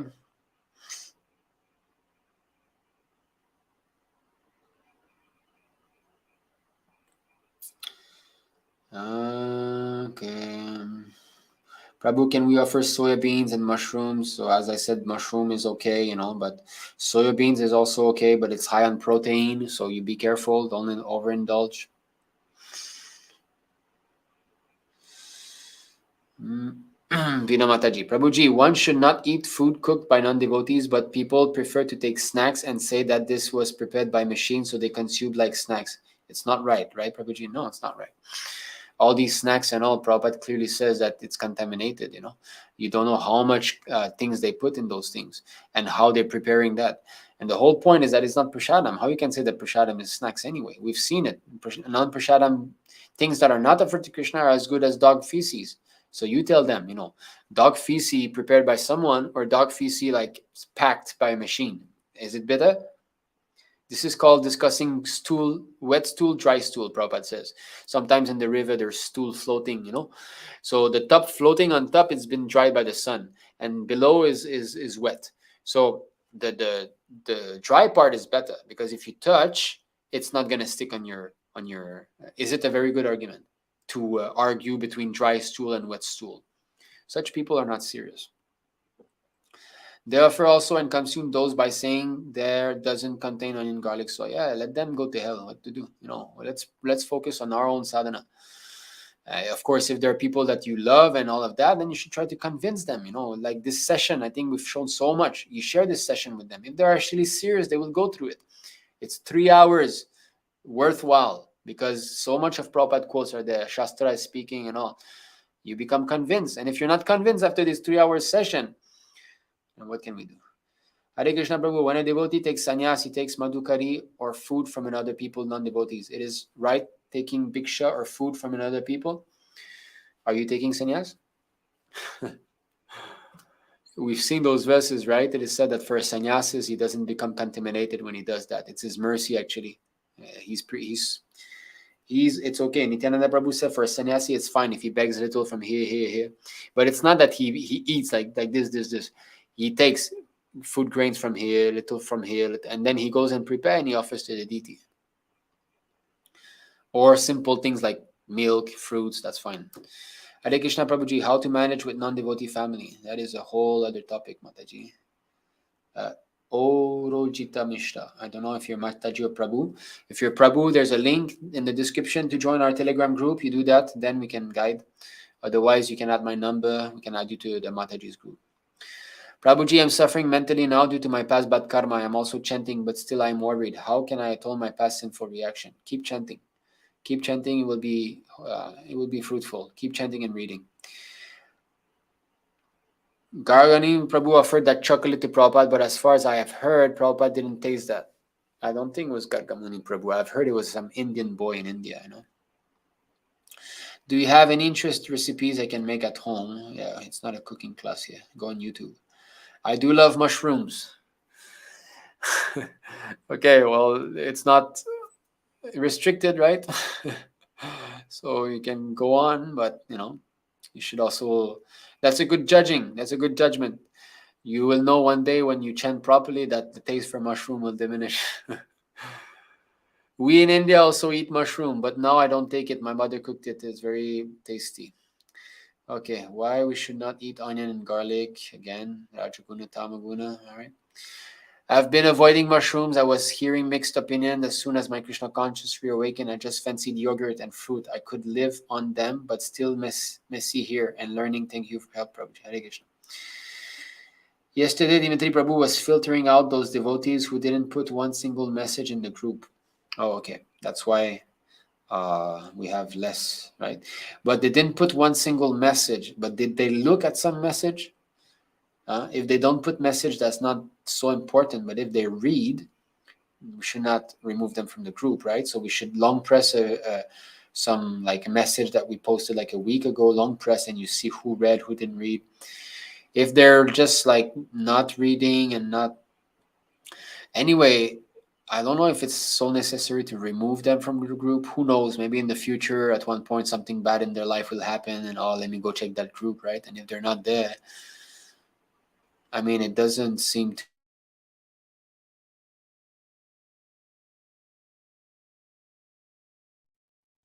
Thinking of Lord, wouldn't that be Hare Krishna? Hare Krishna. Stop this nonsense speculation. You're saying very offensive things. This is nasty stuff, Don't become a sahaja like those so-called gopis in Vrindavan that indulge in illicit sex. Don't speculate like this. You chant Hare Krishna, you read Prabhupada books. Don't come with your nonsense speculation, degraded rascal. Can food be offered with mind, Prabhu? Yes, it can be offered with mind, but it should have devotion also, and it should be pure. It should not be brought from outside. If we don't buy slaughterhouse milk, Krishna is deprived. Krishna is complete. If we don't buy slaughterhouse milk, Krishna is deprived. Krishna is complete. Yes, so if he's complete, even though you buy slaughterhouse milk, Krishna will remove all those sins and he will help that cow. But if you don't buy that slaughterhouse milk, what does that cow benefit? Not at all. She's still dying, isn't it? After all, death will come for a cow who is mistreated or a cow who is not mistreated. Even the cow who is not in the slaughterhouse, does that mean she will not die? No. So real help means to link something to Krishna.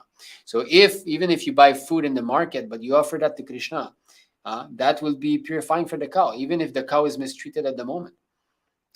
So this is all mundane. To think that one can help some living entity through a material arrangement is simply a display of false egoism. And that is what the vegans are showing. False egoism. I can help someone by not partaking in this. What can you do? The whole world is moving under your sway. This veganism is a nonsense. Of course, if you have the choice, that's another point. If you have the choice to buy from a nice place where the cows are protected and get their milk, that is nice. That you can do also. I'm not saying don't do like that. But if you say that you don't buy milk from anywhere, you don't offer milk, you don't drink milk because these cows, this is nonsense. Krishna will purify anything. So what about the vegetables? Vegetables you're killing, is it not? Is also, what about the honey? The bees are working so hard and you go and take all the honey, and what about that? So you're going to stop, anyway. So if he's complete, that means everything that comes to him is purified. Prabhuji, it is important to mix the food offered to Krishna back to the one to distribute among the family situated. I'm not able to mix it back in one being distributed. I mean, it's better if you can put it back in the main plate, but not necessarily. Krishna knows. We're not dealing with a computer that you mistype like a letter and the code don't go in. Krishna is a person. He's in your heart. Hare Krishna Prabhuji, how to become fat? What should I eat? Nonsense question. Raj, buy a lot of rice and dal. No, nonsense answer. Why do you answer that? Prabhu, even I'm following Srila Prabhupada's series while honoring Prashad. That's nice. Prabhuji, I recently attacked on Instagram reel where those Qatar Sanatanis barking on Islam, then one must remain. Okay, no need to bring this topic here, and there's no need to fight with the Muslims about what is this? There's no use increasing the hatred between Hindu and Muslims. Okay, you see, now I'm seeing all these comments here are 11:13, 11:14. Are you all serious about discussing something, or you're all like putting some comments just for the sake of making this thing go on and on and on? Please keep the question related to the topic. We're speaking about not eating Krishna Prasadam, all right?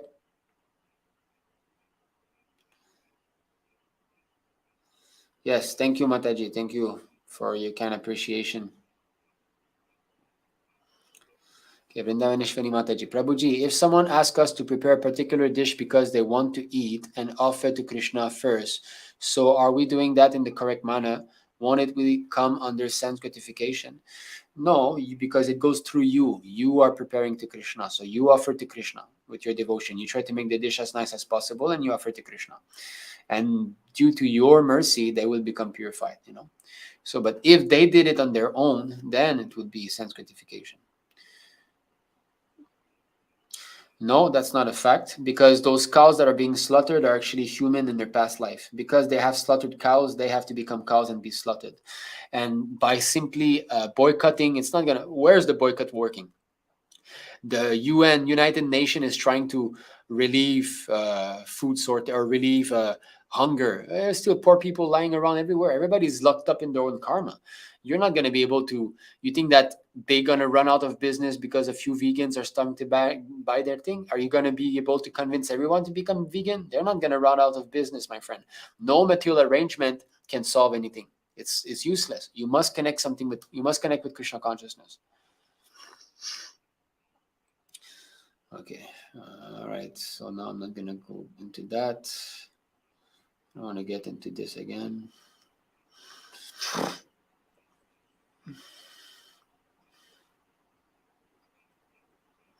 I see there's some people supporting veganism here. You show me according to Shastra how veganism is bona fide, then I'll accept. I don't want to be engaging in some useless arguments. Prabhuji, I have heard devotees consuming pickles and some stuff like that because they say it is prepared in the factory. Because they say it is prepared in the factory? The best thing is to prepare ourselves. Pickles prepared ourselves, that's good,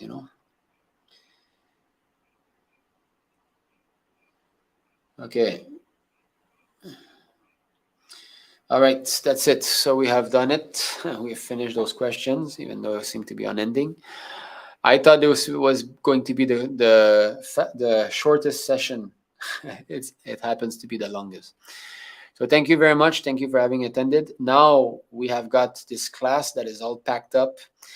If you have someone who's got questions concerning prasadam distribution or anything, not prasadam distribution, eating non-offered food or prasadam, you can share this class, or you can go here and there in the class, try to find some snippets and share with that person, So thank you very much. Again, I would like to show, because, as a Grihastha preacher, our main way of livelihood is on the donations of kind-hearted well-wishers and devotees. So we have got this Patreon page if you would like to become a member. So you can go on Patreon and find us. I'm putting the link in the description here. You can become a Patreon and help us kindly by giving a monthly donation. This allows us to focus on this type of preaching work, doing these classes, making videos, contacting devotees, and try to do things to push the movements forward. So we, this is our only earnings. We don't have any savings actually in the bank and all. So we live, whatever we get, we spend for Krishna, and in this way we are being maintained. So it would be very much appreciated if any one of you could support us. Thank you very much. Vanchakalpatarubhishya kripa sindhu bevacha patitanam pavanebhyo vaishnavebhyo namo namo. Ananta Kuti Vaishnavar ki jai, Srila Prabhupada ki jai. Nitai Go Pramanande. Hari Hari Bo.